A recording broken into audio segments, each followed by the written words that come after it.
ಆತ್ಮೀಯ ಸ್ಪರ್ಧಾ ಮಿತ್ರರೇ, ಮಾರ್ಗದರ್ಶಿ ಕರಿಯರ್ ಅಕಾಡೆಮಿ ವಿಜಯಪುರ ಈ ಒಂದು ಕೋಚಿಂಗ್ ಕ್ಲಾಸಿಗೆ ತಮ್ಮೆಲ್ಲರಿಗೂ ಹೃತ್ಪೂರ್ವಕವಾದ ಸ್ವಾಗತವನ್ನು ಕೋರುತ್ತಾ, ಈ ದಿನ ನಾವು ನಮ್ಮ ಸ್ಪರ್ಧಾತ್ಮಕ ಜಗತ್ತಿನ PC, PSI ಹಾಗೂ GPSTಗೆ ಸಂಬಂಧಪಟ್ಟಿರ್ತಕ್ಕಂಥ ಪ್ರಾಚೀನ ಇತಿಹಾಸಕ್ಕೆ ಸಂಬಂಧಪಟ್ಟ ಕೆಲವು ಪ್ರಮುಖವಾದ ಅಂಶಗಳುಳ್ಳ ಪ್ರಮುಖ ಪ್ರಶ್ನೆಗಳ ಬಗ್ಗೆ ಸ್ವಲ್ಪ ನಾವು ಗಮನ ಹರಿಸೋಣ ಎನ್ನುತ್ತಾ, ಇವತ್ತಿನ ದಿನ ಈ ಪ್ರಾಚೀನ ಇತಿಹಾಸದಲ್ಲಿ ನಾವು ಅತಿ ಹೆಚ್ಚು ಕ್ವಶನ್ಗಳನ್ನು ಯಾವ ರೀತಿ ಅರೇಂಜ್ ಮಾಡ್ತಾರೆ, ಸೊ ಯಾವ ರೀತಿ ನಾವು ಅವುಗಳನ್ನು ಅನಲೈಸಿಸ್ ಮಾಡ್ಕೋಬೇಕಂತಕ್ಕಂಥದ್ದನ್ನು ಈ ದಿನ ನಾವು ತಿಳಿದುಕೊಳ್ಳೋಣ. ಮುಖ್ಯವಾಗಿ ಈ ಸ್ಪರ್ಧಾತ್ಮಕ ಜಗತ್ತಿನಲ್ಲಿ ಇತಿಹಾಸವನ್ನು ಓದುವ ರೀತಿ ಬದಲಾಗಲಿ. ಸೊ ನಾವು ಕೇವಲ ಇತಿಹಾಸವನ್ನು ಒಂದು ಕಂಠಸ್ಥದ ರೂಪದಲ್ಲಿ ನೋಡುವುದಕ್ಕಿಂತಲೂ ವೈಜ್ಞಾನಿಕವಾಗಿ ಮತ್ತು ಪ್ರಾಯೋಗಿಕ ಹಿನ್ನೆಲೆಯಲ್ಲಿ ಇತಿಹಾಸವನ್ನು ಅರಿಯೋಣ.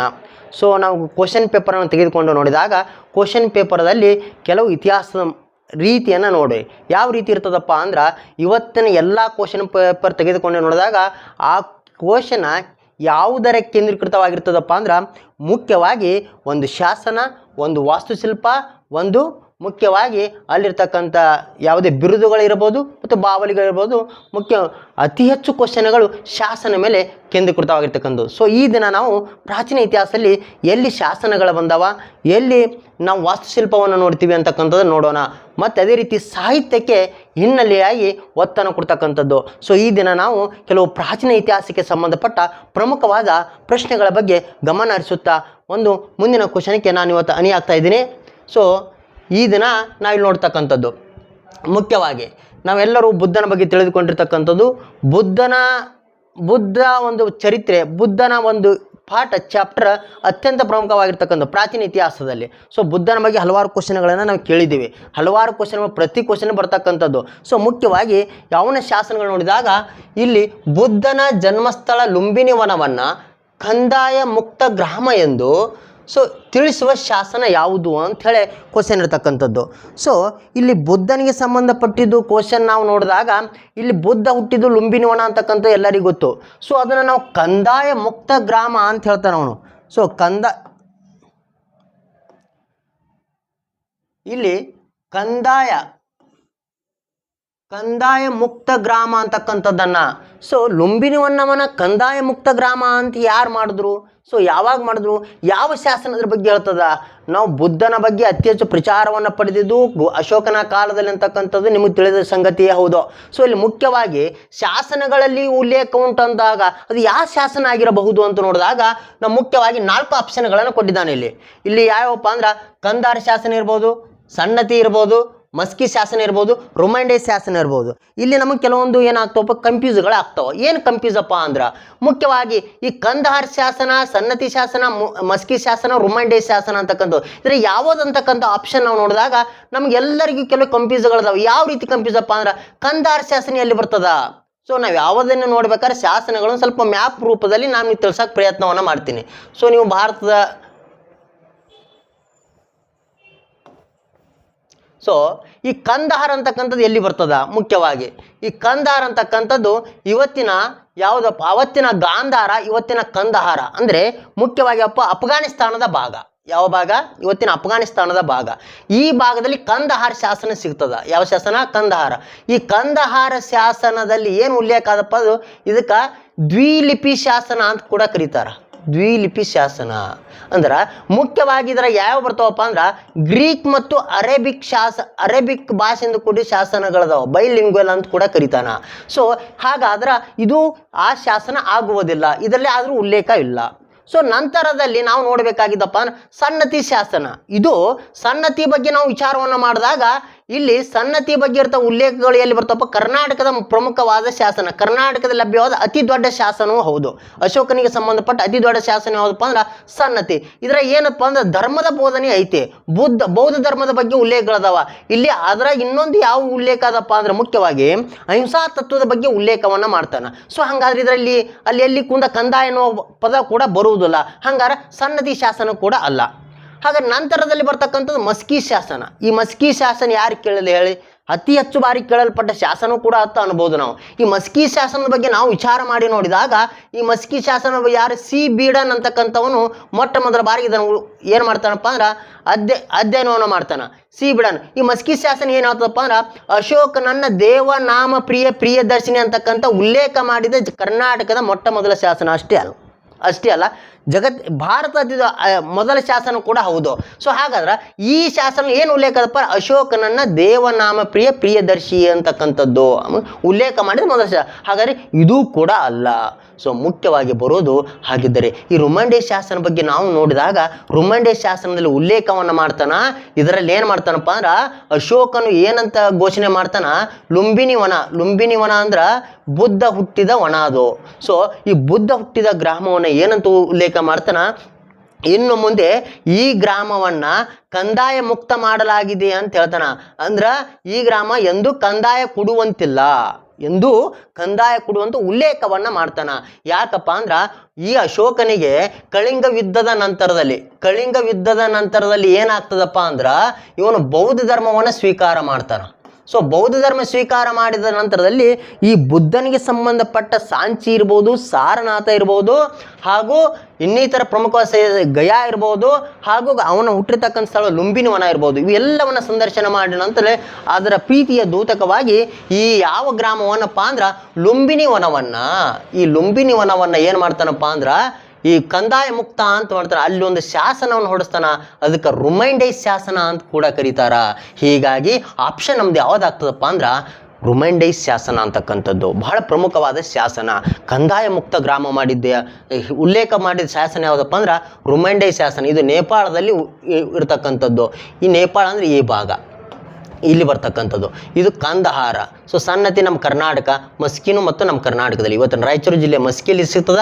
ಈ ಸನ್ನತಿ ಗುಲ್ಬರ್ಗ ಅಂತಕ್ಕಂಥದ್ದು ಇವೆಲ್ಲವನ್ನ ನಾವು ನೋಡ್ತೀವಿ. ಸೊ ಒಟ್ಟಿನಲ್ಲಿ ಅಂದ್ರೆ ನಾವು ಶಾಸನ ಅಂತ ನೋಡಿದಾಗ ರುಮೈಂಡೈಸ್ ಶಾಸನ ಪ್ರಮುಖವಾಗಿರ್ತಕ್ಕಂಥ ವಿಷಯವನ್ನು ಒಳಗೊಂಡಿರ್ತಕ್ಕಂಥ ಶಾಸನ. ಸೊ ಇದ್ರ ಬಗ್ಗೆ ಕೇಳ್ತಕ್ಕಂಥ ಏನು ನಾವು ಸಂದರ್ಭಗಳ ಉಂಟು. ಈ ನೆಕ್ಸ್ಟ್ ಕ್ವಶನ್ ನೋಡಿದಾಗ ನಮಗೆ ಸಿಗ್ತಕ್ಕಂಥದ್ದು ಸಮುದ್ರಗುಪ್ತನ ದಿಗ್ವಿಜಯಗಳನ್ನು ತಿಳಿಸುವ ಶಾಸನ ಯಾವುದು? ಸೊ ಬಹಳ ಇಂಪಾರ್ಟೆಂಟ್ ಇದು. ಯಾಕಪ್ಪ ಅಂದ್ರೆ ಈ ಗುಪ್ತರ ಇತಿಹಾಸ ಅಂತ ಬಂದಾಗ ಸಮುದ್ರಗುಪ್ತನಿಗೆ ತನ್ನದೇ ಆಗಿರ್ತಕ್ಕಂಥ ಚರಿತ್ರೆ ಉಂಟು. ಈ ಸಮುದ್ರಗುಪ್ತನ ನಾವು ಏನಂತ ಕರಿತೀವಪ್ಪ ಅಂದ್ರೆ ಮುಖ್ಯವಾಗಿ ನಿಮಗೆಲ್ಲ ಗೊತ್ತಿದ್ದಂತೆ ಇವನ 100 ಕದನಗಳ ಸಿಂಹ ಅಂತ ಕೂಡ ಕರೀತಾರ. 100 ಕದನಗಳ ಸಿಂಹ ಅಂತ ಕೂಡ ಕರೀತಾರ. ಅಷ್ಟೇ ಅಲ್ಲ, ಭಾರತದ ಏನಂತ ಕರಿತೀವಿ, ನೆಪೋಲಿಯನ್ ಅಂತ ಕೂಡ ಕರಿತೀವಿ ನಾವು. ಭಾರತದ ನೆಪೋಲಿಯನ್ ಅಂತ ಕೂಡ ಕರೀತಾರೆ ಇವರನ್ನ. ಸೊ ಹಂಗ್ರಿ ಸಮುದ್ರಗುಪ್ತನ ದಿಗ್ವಿಜಯಗಳನ್ನ ತಿಳಿಸುವ ಶಾಸನ ಅಂತ ಕೂಡ ಕೇಳ್ತಾನ ಅವನು. ಇಲ್ಲಿ ಮುಖ್ಯವಾಗಿ ಅವರಿಗೆ ಸಂಬಂಧಪಟ್ಟ ಕೆಲವು ಶಾಸನಗಳನ್ನು ಕೊಡ್ತಾನ ಅವನು. ನಿಮಗೆ ಗೊತ್ತಿದ್ದ ಹಾಗೆ ಈ ಜುನಾಗಢ ಶಾಸನ ಇರ್ಬೋದು, ಅಲಹಾಬಾದ್ ಶಾಸನ ಇರ್ಬೋದು, ಹತ್ತಿಗುಂಪ ಶಾಸನ ಅಥವಾ ಯಾವುದೂ ಅಲ್ಲ. ಸೊ ನಮ್ಮ ತಲೆ ಎಲ್ಲಿ ಓಡ್ತದಪ್ಪ ಅಂದ್ರೆ ಯಾರು ಬುಕ್ಕ ಓದಿಲ್ಲ ಅಂದ್ರೆ ನಿಮ್ಮ ತಲೆ ಪಟ್ಟಕನ ಎಲ್ಲಿ ಓಡ್ತದೆ, ಯಾವುದು ಇಲ್ಲದೆ ಇರ್ಬೋದು ಹೇಳೋ ಅದು ತಿಳ್ಕೊಂಡು ಯಾವುದೂ ಇಲ್ಲ ಎಂಬುದಕ್ಕೆ ಜಾಸ್ತಿ ಒತ್ತನ್ನು ಕೊಡ್ತಕ್ಕಂಥ ಸಂದರ್ಭ ಉಂಟು. ಯಾರ ಹತ್ರ ತಲೆಯಾಗಿ ಓದಿರಲು ಅವ್ರಿಗೆ ಇದೇ ಪಟ್ಟಕನೇ ಹೊಳಿತದ. ಆರು ಓದೋರು ಅದು ವಿಚಾರ ಮಾಡುವುದಿಲ್ಲ. ಎಲ್ಲವನ್ನ ಸ್ವಲ್ಪ ಅನಲೈಸಿಸ್ ರೂಪದಲ್ಲಿ ಈ ಜುನಾಗಢ ಶಾಸನ ಬಗ್ಗೆ ತಿಳ್ಕೊಳ್ಳೋಣ. ಯಾವುದಂತ ಜುನಾಗಢ ಶಾಸನ ಅಂದ್ರೆ ಏನು? ಈ ಜುನಾಗಢ ಶಾಸನ ಯಾವುದು? ಈ ಜುನಾಗಢ ಅಂತಕ್ಕಂಥದ್ದು ಇವತ್ತಿನ ಗುಜರಾತಲ್ಲಿ ಬರ್ತಕ್ಕಂಥದ್ದು.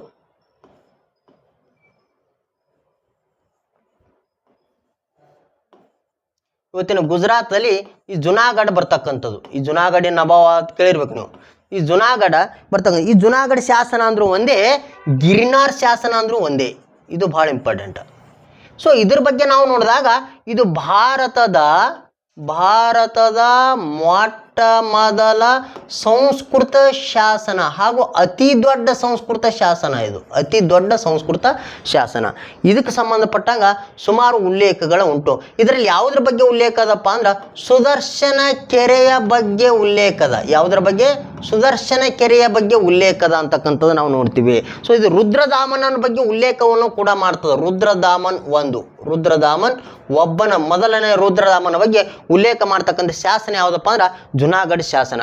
ಅಂದ್ರೆ ಇದರ ಏನಿಲ್ಲಪ್ಪ ಅಂದ್ರೆ ಈ ನಮ್ಮ ಸಮುದ್ರಗುಪ್ತನ ಬಗ್ಗೆ ಉಲ್ಲೇಖಗಳು ಇಲ್ಲ ಅಂತಕ್ಕಂಥ ನಾವು ತಿಳ್ಕೊತೀವಿ. ನಂತರದಲ್ಲಿ ನಾವು ನೋಡಬೇಕಾಗಿದೆ ಯಾವುದಪ್ಪ ಅಂದ್ರೆ ಅಲಹಾಬಾದ್ ಶಾಸನ.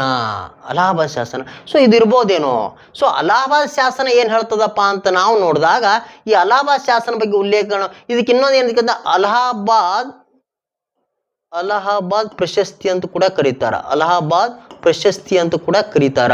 ಈ ಅಲಹಾಬಾದ್ ಶಾಸನ ಬಗ್ಗೆ ಭಾಳ ಸಲ ಕೇಳಿರ್ತಕ್ಕಂಥ ಕ್ವಶನ್. ಇದು ಭಾಳ ಅದ್ಭುತವಾದ.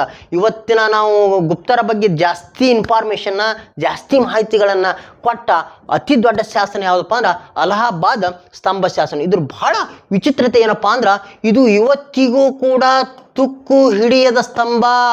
ನೋಡ್ರಿ, ಕ್ರಿಸ್ತ ಶಕ 6ನೇ ಶತಮಾನದಲ್ಲಿ ರಚನೆ ಆಗಿರ್ತಕ್ಕಂಥದ್ದು ಇದು ಇವತ್ತಿಗೂ ಕೂಡ ತುಕ್ಕು ಹಿಡಿದಿಲ್ಲ ಅಂದ್ರೆ ಅವ್ರ ವೈಜ್ಞಾನಿಕತೆ ಯಾವ ರೀತಿ ಇರ್ಬೋದು. ಈ ಅಲಹಾಬಾದ್ ಸ್ತಂಭ ಶಾಸನ ಏನು ಹೇಳ್ತದಪ್ಪ ಅಂದ್ರೆ ಇದನ್ನು ಬರೆದವನು ಯಾರಪ್ಪ? ಹರಿಸೇನ. ಇದನ್ನು ಕೆತ್ತಿದವನು ಯಾರು? ಹರಿಸೇನ ಅಂತಕ್ಕಂಥವನು. ಇದರ ಇದೀಗೇನಪ್ಪ, ಇದು ಸಂಸ್ಕೃತದಲ್ಲಿ ಬರೆಯಲ್ಪಟ್ಟದ. ಯಾವ ಭಾಷೆಯಲ್ಲಿ? ಸಂಸ್ಕೃತದಲ್ಲಿ ಬರೆಯಲ್ಪಟ್ಟ ಶಾಸನ.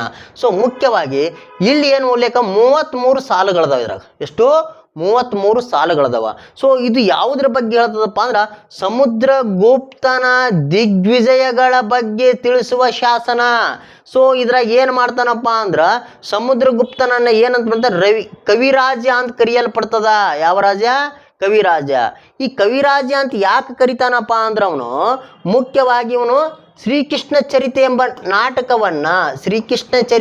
ನಾಟಕವನ್ನು ಸಂಸ್ಕೃತ ಭಾಷೆಯಲ್ಲಿ ಬರಿತಾನ.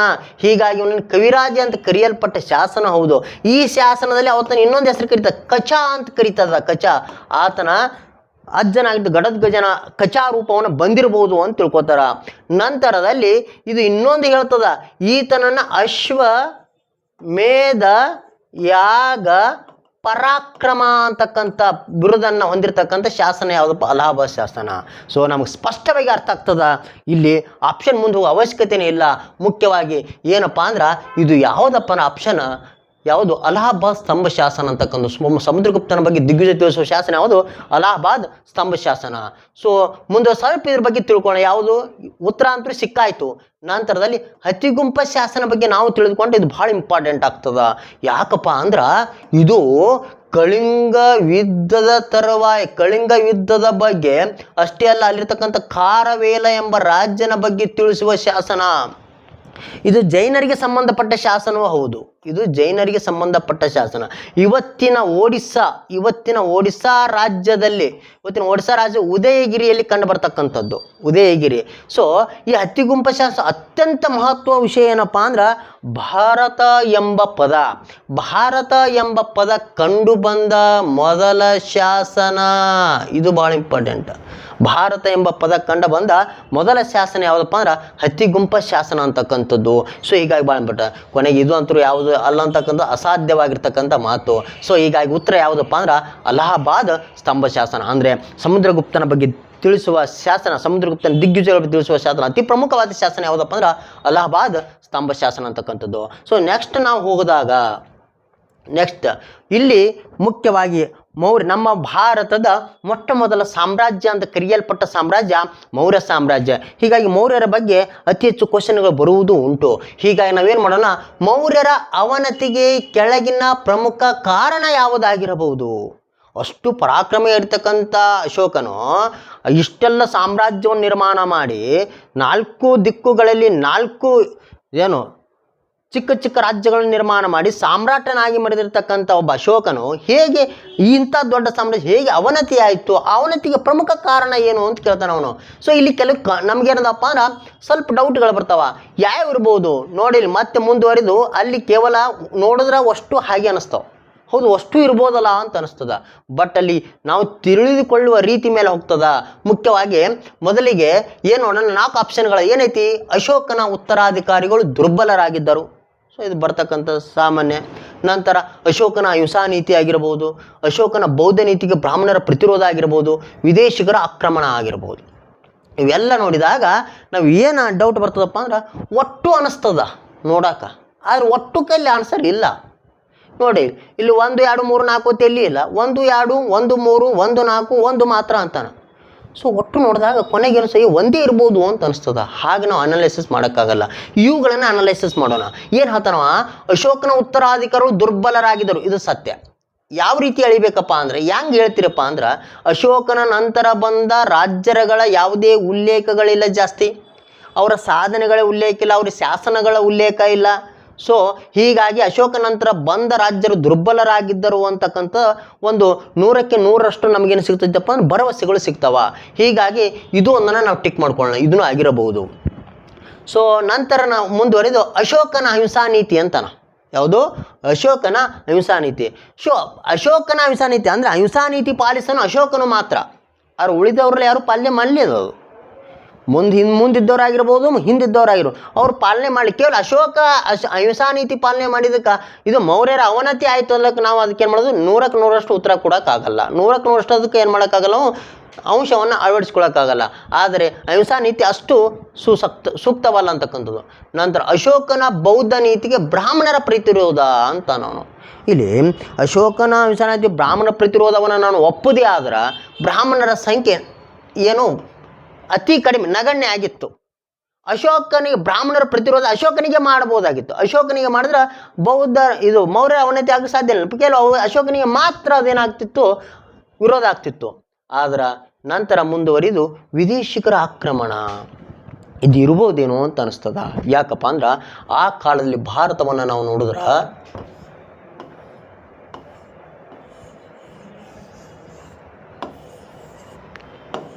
ಈ ಭಾರತದ ಬಗ್ಗೆ ನಾವು ತಿಳ್ಕೊಂಡ್ರೆ ಈ ಎಲ್ಲ ಭಾಗ ಏನಿತ್ತಪ್ಪ, ಹಿಮಾಲಯ ಪರ್ವತದಿಂದ ಆವೃತವಾಗಿತ್ತು. ಇಲ್ಲೆಲ್ಲ ಘಟ್ಟ ಪ್ರದೇಶಗಳು, ಇಲ್ಲೆಲ್ಲ ಪಶ್ಚಿಮ ಘಟ್ಟಗಳು, ಇಲ್ಲೆಲ್ಲ ಪೂರ್ವ ಘಟ್ಟಗಳು. ಈ ಭಾಗ ಮಾತ್ರ ಏನಾಗಿತ್ತಪ್ಪ ಅಂದ್ರೆ ಕಿರಿದಾದ ಕಣಿವೆಗಳ ಒಳಗೊಂಡ ಏನಾಗಿತ್ತು, ವಾಯುವ್ಯ ದಿಕ್ಕಿನಿಂದ ಮಾತ್ರ ನಮ್ಮ ಭಾರತಕ್ಕೆ ವಿದೇಶಿಗರು ಬರಬಹುದಾಗಿತ್ತು. ಆ ಒಂದು ಕಾಲಘಟ್ಟದಲ್ಲಿ ಹೂಣರ ದಾಳಿ ಹೆಚ್ಚಾಗಿದ್ದವು. ಹೂಣರ ದಾಳಿಯನ್ನು ಹಿಮ್ಮೆಟ್ಟಿಸುವ ಶಕ್ತಿ ಮೌರ್ಯರಲ್ಲಿ ನಿಧಾನಗತಿಯಿಂದ ಕಡಿಮೆ ಆಗ್ತಾ ಹೊಂಟಿತ್ತು. ಸೊ ಈ ದೃಷ್ಟಿಯಿಂದ ಹೂಣರ ದಾಳಿಯನ್ನು ಪ್ರತಿರೋಧ ಮಾಡ್ತಕ್ಕಂಥ ಯಾವುದೇ ಒಂದು ಯೋಜನೆಯನ್ನು ಅಶೋಕ ಯೋಚಿಸಲೇ ಇಲ್ಲ. ಒಂದು ವೇಳೆ ಈ ಚೀನಾದ ಮಹಾಗೋಡೆ ಥರ ಏನಾದರೂ ಗೋಡೆಯನ್ನು ನಿರ್ಮಾಣ ಮಾಡಿದ್ರೆ, ಅದು ಚೀನಾದಕ್ಕಿಂತಲೂ ಅತಿ ಚಿಕ್ಕದಾಗಿ ಮಾಡಿದ್ರೂ ಕೂಡ ಒಬ್ಬ ನರಪಿಳ್ಳೆಯೂ ಕೂಡ ಈ ಮೌರ್ಯರ ಸಾಮ್ರಾಜ್ಯವನ್ನು ಅಳಗಾಡ್ಸಕ್ಕಾಗ್ತಿದ್ದಿಲ್ಲ. ಅವ್ರಿಗೆ ಅನುಕೂಲ ಎಲ್ಲರೂ ಬಂದಿದ್ದು ನಮ್ಮ ಭಾರತ ಮೇಲೆ. ಗ್ರೀಕರಿರ್ಬೋದು, ಹೂಣರ್ ಇರ್ಬೋದು, ಪ್ರತಿಹಾರ ಇರ್ಬೋದು, ಪ್ರತಿಷ್ಠಾನ ಇರ್ಬೋದು, ನಂತರ ಬಂದಿರತಕ್ಕಂಥ ಬ್ಯಾಕ್ಟ್ರಿಯನ್ ಇರ್ಬೋದು, ಶೀತಿನ್ ಇರ್ಬೋದು, ಶುಂಗರ್ ಇರ್ಬೋದು, ಗಜನಿ ಇರ್ಬೋದು, ಗೋರಿ ಇರ್ಬೋದು, ಅವ್ರಿಗೆ ಇದು ಒಂದೇ ಗುಪ್ತ ದ್ವಾರ ವಾಯುವ್ಯ ಮಾರ್ಗ. ಹೀಗಾಗಿ ಅವೆಲ್ಲವನ್ನು ಅಲ್ಲಿಂದಲೇ ಅಕ್ರಮ ಆಯಿತು. ಆಗಿನ ಕಾಲದಾಗ ಹೂಣರ ದಾಳಿ ಹೆಚ್ಚಾಗಿದ್ದವು. ಹೂಣರ ಪ್ರತಿರೋಧ ತಡೆಯುವಂಥ ಶಕ್ತಿ ಮೌರ್ಯರಿಗೆ ಇಲ್ಲದಾಯಿತು. ಹೀಗಾಗಿ ಉತ್ತರ ನಮಗೆ ಯಾರು ಅನ್ನಿಸ್ತವ, ಒಂದು ಅಶೋಕನ ನಂತರ ಬಂದ ಉತ್ತರಾಧಿಕಾರಿಗಳು, ನಂತರ ಅದು ಇನ್ನೊಂದು ಯಾವುದಪ್ಪ ಅಂದ್ರೆ ವಿದೇಶಿಗರ ಆಕ್ರಮಣ. ಇವೆರಡಕ್ಕೆ ಅತಿ ಹೆಚ್ಚು ಸಾಮ್ಯತೆ ಅದ. ಹಂಗಾರೆ ಉತ್ತರ 1 ಮತ್ತು 4 ಆಗಿರಬಹುದು. ಇದರ ಉತ್ತರ ಐತೆ ನೋಡ್ರಿ, 1, 2, 1, 3, 1, 4. ಹಂಗಾರೆ ಉತ್ತರ 1 ಮತ್ತು 4 ಆಗಿರಬಹುದು. ಡಿ ಮಾತ್ರ ಆಗಕ್ಕೆ ಸಾಧ್ಯ ಇಲ್ಲ. ಒಂದೇ ಅಂಶ ಅಂದ್ರೆ ಅಳವಡಿಸ್ಕೊಳ್ಳೋಕೆ ಸಾಧ್ಯನೂ ಇಲ್ಲ ಅಂತಕ್ಕಂಥದ್ದು. ಸೊ ಮುಂದಿನ ಪ್ರಶ್ನೆಗೆ ನಾವು ಹೋಗೋಣ. ಮುಂದಿನ ಪ್ರಶ್ನೆ ನೋಡ್ರಿ, ಇಲ್ಲಿ ಮುಖ್ಯವಾಗಿ ಇತಿಹಾಸದ ಬಂದಾಗ ಕಾಲಾನುಕ್ರಮಣಿಗೆ ಹೆಚ್ಚಿನ ಒತ್ತನ್ನು ಕೊಡ್ತಾನೆ. ಈ ಕ್ರೊನಾಲಜಿಕಲ್ ಸಿಸ್ಟಮ್ ಏನೈತಲ್ಲ ಭಾಳ ಇಂಪಾರ್ಟೆಂಟ. ನಾವು ಕಾಲಘಟ್ಟದ ಬಗ್ಗೆ ಅರಿವು ನಿನಗಾದ ಅಂದ್ರೆ, ಸೊ ಮುದ್ದಾಮ ಅವ ಏನು ಮಾಡ್ತಾನಪ್ಪ ಅಂದ್ರೆ ಈ ಕ್ವಶನ್ ತೆಗಿಯೋನು ನಿನಗೆ ಇತಿಹಾಸದ ಕಾಲಘಟ್ಟದ ಬಗ್ಗೆ ಅರಿವಾದೋ ಇಲ್ಲೋ, ಎಲ್ಲೇರು ತಂದು ಎಲ್ಲೇರು ಸೇರಿಸುವಂತಿಲ್ಲ. ಅಂದ್ರೆ ಈ ಕಾಲಾನುಕ್ರಮಕ್ಕೆ ಗೊತ್ತದಂದ್ರೆ ಅರ್ಥ ನಿನಗೆ ಇತಿಹಾಸ ಸ್ಪಷ್ಟವಾಗಿ ಅರ್ಥ ಆಗ್ಯದ ಅಂತ ಅರ್ಥ. ಈ ಕಾಲಾನುಕ್ರಮದಲ್ಲಿ ಹೆಚ್ಚಿನ ಕ್ವಶನ್ ಕೇಳೋ ಸಾಧ್ಯತೆಗಳು ಉಂಟು. ಈಗ ಮುಖ್ಯವಾಗಿ ಏನು ಮಾಡೋಣ, ಕಾಲಾನುಕ್ರಮದಲ್ಲಿ ಜೋಡಿಸಿ ಅಂತಾನೆ. ನಿಮ್ಗೆ ಅದಕ್ಕೆ ಕೆಲವೊಂದು ಮನೆತನ ಬಗ್ಗೆ ಯಾವಾಗ ಬಂದು, ಯಾಕೆ ಬಂದು, ಹೆಂಗೆ ಬಂದು, ಯಾವ ರೀತಿ ಬಂದು ಅಂತಕ್ಕಂಥ ಅಧ್ಯಯನ ಮಾಡೋದು ಉಂಟು. ಯಾಕಂದ್ರೆ ಸ್ವಲ್ಪ ಕನ್ಫ್ಯೂಸ್ ಆಗ್ತಿರ್ತಾವೆ ಈ ಇತಿಹಾಸ. ಇಲ್ಲಿ ನೋಡಿಲಿ, ಕೆಲವೊಂದು ಮನೆತನ ಹೆಸರುಗಳೇ ಕೂಡ ಗೊತ್ತಿಲ್ಲ ನಮ್ಗೆ. ನಾವು ಏನಪ್ಪ ಕೆಲವೊಂದು ಏನೋ ಚಿಕ್ಕ ಪುಟ್ಟ ಮನೆತನಗಳು ಮರ್ತೇ ಹೋಗ್ಬಿಡ್ತೀವಿ. ಎಷ್ಟೋ 1560 ಸಂಸ್ಥಾನಗಳು ಉಂಟು. ನಾವು ನಮಗೆ ತಲೆಯಾಗಿರೋದು ನಮ್ಗೆ ಅರ್ಥ ಮಾಡ್ಕೊಳ್ಳೋದು ಕೇವಲ ಬೆಳ್ಳಣಿಕೆಯಷ್ಟು ಸಂಸ್ಥಾನಗಳ ಬಗ್ಗೆ ನಾವು ವಿಚಾರ ಮಾಡ್ತೀವಿ. ಮುಖ್ಯ ನೋಡೋಣ, ಶಿಶುನಾಗ ಮನೆತನ, ಅಲೆಕ್ಸಾಂಡರ್ ಆಕ್ರಮಣ, ಕಳಿಂಗವಿದ್ದ, ಭಾರತಕ್ಕೆ ಮೆಗಸ್ತಾನಿಸನ ಆಗಮನ ಅಂತ ನಾವು. ಸೊ ಇಲ್ಲಿ ನೋಡಿದಾಗ ಅಲ್ಲೇನು ನಿಮ್ಗೇನು ಕೊಟ್ಟಿಲ್ಲಪ್ಪ ಅಂದ್ರೆ ಟೈಮ್ ಇದು ಕೊಟ್ಟಿಲ್ಲ, ಅವನು ಕಾಲ ಕೊಟ್ಟಿಲ್ಲ. ಈ ಕಾಲ ಕೊಟ್ಟಿಲ್ಲ ಅಂದ್ರೆ ಅರ್ಥ ಆ ಕಾಲವನ್ನು ನೀನು ತಿಳ್ಕೊಬೇಕು. ಯಾರ್ಯಾರು ಯಾವ ಕಾಲದಾಗ ಬಂದಿರ್ಬೋದು. ಈ ಶಿಶುನಾಗ ಸಂತತಿಯನ್ನು ನಾವು ನೋಡಿದಾಗ ಈ ಮೌರ್ಯರಿಗಿಂತಲೂ ಪೂರ್ವದಲ್ಲಿ ಮೂರು ಮನೆತನಗಳು ಬರ್ತಾವೆ. ಯಾವುದು? ಹರ್ಯಂಕ, ನಾಗ ಹಾಗೂ ನಂದ ಮನೆತನ ಅಂತಕ್ಕಂಥದ್ದು. ಈ 3 ಪ್ರಮುಖವಾದ ಮನೆತನಗಳು ಬಂದು ಹೋಗ್ತಾವೆ. ಈ 3 ಪ್ರಮುಖ ಮನೆತನಗಳ ಬಗ್ಗೆ ಉಲ್ಲೇಖ ಯಾಕೆ ಕೊಟ್ಟಿಲ್ಲ ಸರ ಅಂತ ನೀವು ಅನ್ಬೋದು. ಆದರೆ ಅವರಿಗೆ ಶಾಸನಗಳ ಕೊರತೆ ಇತ್ತು. ಇತಿಹಾಸವನ್ನು ಅರಿಬೇಕಾದ್ರೆ ಮುಖ್ಯವಾಗಿ ಮೂಲಾಧಾರಗಳು ಬೇಕು. ಈ ಮೂಲಾಧಾರಗಳು ಸಿಕ್ಕು ಅಂದ್ರೆ ಮಾತ್ರ ಅದನ್ನು ಮಾತ್ರ ನಂಬಲ್ಲ ಅರ್ಹವಾಗಿರ್ತಕ್ಕಂಥದ್ದು. ಇವುಗಳ ಬಗ್ಗೆ ಪುರಾಣಗಳಲ್ಲಿ ಉಲ್ಲೇಖ ಅದ, ಆದರೆ ಮೂಲಾಧಾರಗಳ ಮುಖ್ಯವಾಗಿ ಶಾಸನಗಳ ಕೊರತೆ ಇದೆ. ಹೀಗಾಗಿ ಪರಿಗಣನೆ ಆದರೂ ಕೂಡ ಇವುಗಳ ಕಾಲಘಟ್ಟವನ್ನು ಅವರು ಏನು ಮಾಡ್ತಾರಪ್ಪ ಅಂದ್ರೆ ಒಂದು ರೀತಿ ಈ ಕಾಲಘಟ್ಟವನ್ನು ಒಂದು ರೀತಿ ಏನು ಮಾಡ್ತಾರಪ್ಪ ಅಂದ್ರೆ ಅವರು ಗಣನೆ ತೆಗೆದುತ್ತಾರೆ. ಮುಖ್ಯವಾಗಿ ಹರ್ಯಾಂಕ ಸಂತತಿ 5, 6 ಮತ್ತು 5ನೇ ಶತಮಾನದ ಮಧ್ಯದಲ್ಲಿ, ಇದು 5 ಶತಮಾನ ಅಂದರೆ ಮುಖ್ಯವಾಗಿ ಕ್ರಿಸ್ತ ಪೂರ್ವ ಅಂದ್ರೆ BC ಬಿಫೋರ್ ಕ್ರಿಸ್ತ, ಬಿಫೋರ್ ಕಾಮನ್ ಇರಾ ಅಂತ ಕೂಡ ಕರೀತಾರೆ. ಅಂದರೆ ಸಾಮಾನ್ಯ ಶಕವರ್ಷ ಪೂರ್ವದಲ್ಲಿ, ಅಂದರೆ ಇದರ ಮನೆತನ 5ನೇ ಶತಮಾನ ಅಂತ ತಿಳ್ಕೊಳ್ಳೋಣ ನಾವು. ಎಷ್ಟನೇ ಶತಮಾನ? 5ನೇ ಶತಮಾನ. ಸೊ ಅಲೆಕ್ಸಾಂಡ್ರನ ಆಕ್ರಮಣ ಅಂತಕ್ಕಂಥದ್ದು ಭಾಳ ಇಂಪಾರ್ಟೆಂಟ್ ಆಗ್ತದೆ. ಅಲೆಕ್ಸಾಂಡರ್ ಎಷ್ಟರಾಗ ಬಂದಪ್ಪ ಅಂದ್ರೆ ನಿಮ್ಗೆ ಕೇಳಿದ್ರು ಜೇಲಂ ಕಾಳಗ ಅಂತ ನಿಮ್ಗೆ ಹೆಸರು ಗೊತ್ತಿದೆ, ಜೇಲಂ ಕಾಳಗ. ಇದಕ್ಕಿಂತ ಇನ್ನೊಂದು ಹೆಡಾಸ್ಪಸ್ ಕಾಳಗ ಅಂತ ಕೂಡ ಕರೀತಾನೆ, ಹೆಡಾಸ್ಪಸ್ ಕಾಳಗ ಅಂತ ಕೂಡ ಕರೀತಾನೆ. ಇದು ಆಗಿದ್ದು ಕ್ರಿಸ್ತ ಪೂರ್ವ 326ರಲ್ಲಿ, ಕ್ರಿಸ್ತ ಪೂರ್ವ 326 ಹೆಡಾಸ್ಪಸ್ ಜೇಲಂ ಕಾಳಗ ಅಂತ ಕರೀತಾನೆ. ಸೊ ಕಳಿಂಗ ಯುದ್ಧ ಆಗಿದೆ ನಿಮಗೆ ಗೊತ್ತಾ? ಕಳಿಂಗ ಯುದ್ಧದ ಬಗ್ಗೆ ನಾವು ಉಲ್ಲೇಖವನ್ನು ತೆಗೆದುಕೊಂಡಾಗ ಕಳಿಂಗ ಯುದ್ಧದ ಬಗ್ಗೆ ತಿಳಿಸುವ ಶಾಸನ ನಿಮ್ಗೆ ಗೊತ್ತಿರ್ತಕ್ಕಂಥದ್ದು ಖಾರವಿಲ್ಲ ಹತ್ತಿಗುಂಪ ಶಾಸನ, ಕಳಿಂಗ ಶಾಸನ ಇರ್ಬೋದು. ಇಲ್ಲಿ ಅದರ ಬಗ್ಗೆ ಕ್ರಿಸ್ತ ಪೂರ್ವ 261 ಕ್ರಿಸ್ತ ಬಿಫೋರ್ ಕಾಮನ್ ಇರಾ, ಸೊ BCE. ಸೊ ಇದು 261. ಮೇಘಸ್ತಾನಿಸ್ ನಮಗೆ ಭೇಟಿ ಕೊಟ್ಟಿದ್ದು ಯಾವ ಕಾಲಪ್ಪ ಅಂದ್ರೆ ಇದು ನಾವು ತೆಗೆದು 302ರ ಆಸುಪಾಸು. ಸೊ ಇಲ್ಲಿ ನಮ್ಗೆ ಕನ್ಫ್ಯೂಸ್ ಆಗ್ತದೆ. ಚಿಕ್ಕದಿದ್ದನ್ನು ನಾವು ಸ್ವಲ್ಪ ಹೋಲಿಕೆ ಬಿಫೋರ್ ಕ್ರಿಸ್ತ ಬಿಫೋರ್ ಕಾಮನ್ ಇರಾ ಈ ಸಾಮಾನ್ಯ ಶಕವರ್ಷ ಪೂರ್ವದಲ್ಲಿ ಅಂದಾಗ ಹೆಚ್ಚಿಗಿದ್ದದನ್ನು ನಿಧಾನ ಕಡಿಮೆ ಮಾಡ್ಕೊತ ಬರಬೇಕು. ಇಲ್ಲಿ ಮುಖ್ಯವಾಗಿ 5ನೇ ಶತಮಾನ ಅಂದ್ರೆ ಡೌಟ್ ಇಲ್ಲ, ಶಿಶುನಾಗ ಸಂತತಿ ಫಸ್ಟ್ ಬರ್ತೈತಿ 1. ಆಮೇಲೆ ಬಂದಿದ್ದು ಯಾವುದು? ಅಲೆಕ್ಸಾಂಡರ್ನ ಆಕ್ರಮಣ ಇರ್ಬೋದು. ಯಾವುದು? ಕಾಲಘಟ್ಟ 326. ನಂತರ ಬರೋದು 302 ಅಂದ್ರೆ 4ನೇದು. ಆಮೇಲೆ ಬರೋದು ಯಾವುದು? ಕಳಿಂಗ ಯುದ್ಧ. ಯಾವುದು? 261 ಅಂದ್ರೆ ಇಟ್ ಮೀನ್ಸ್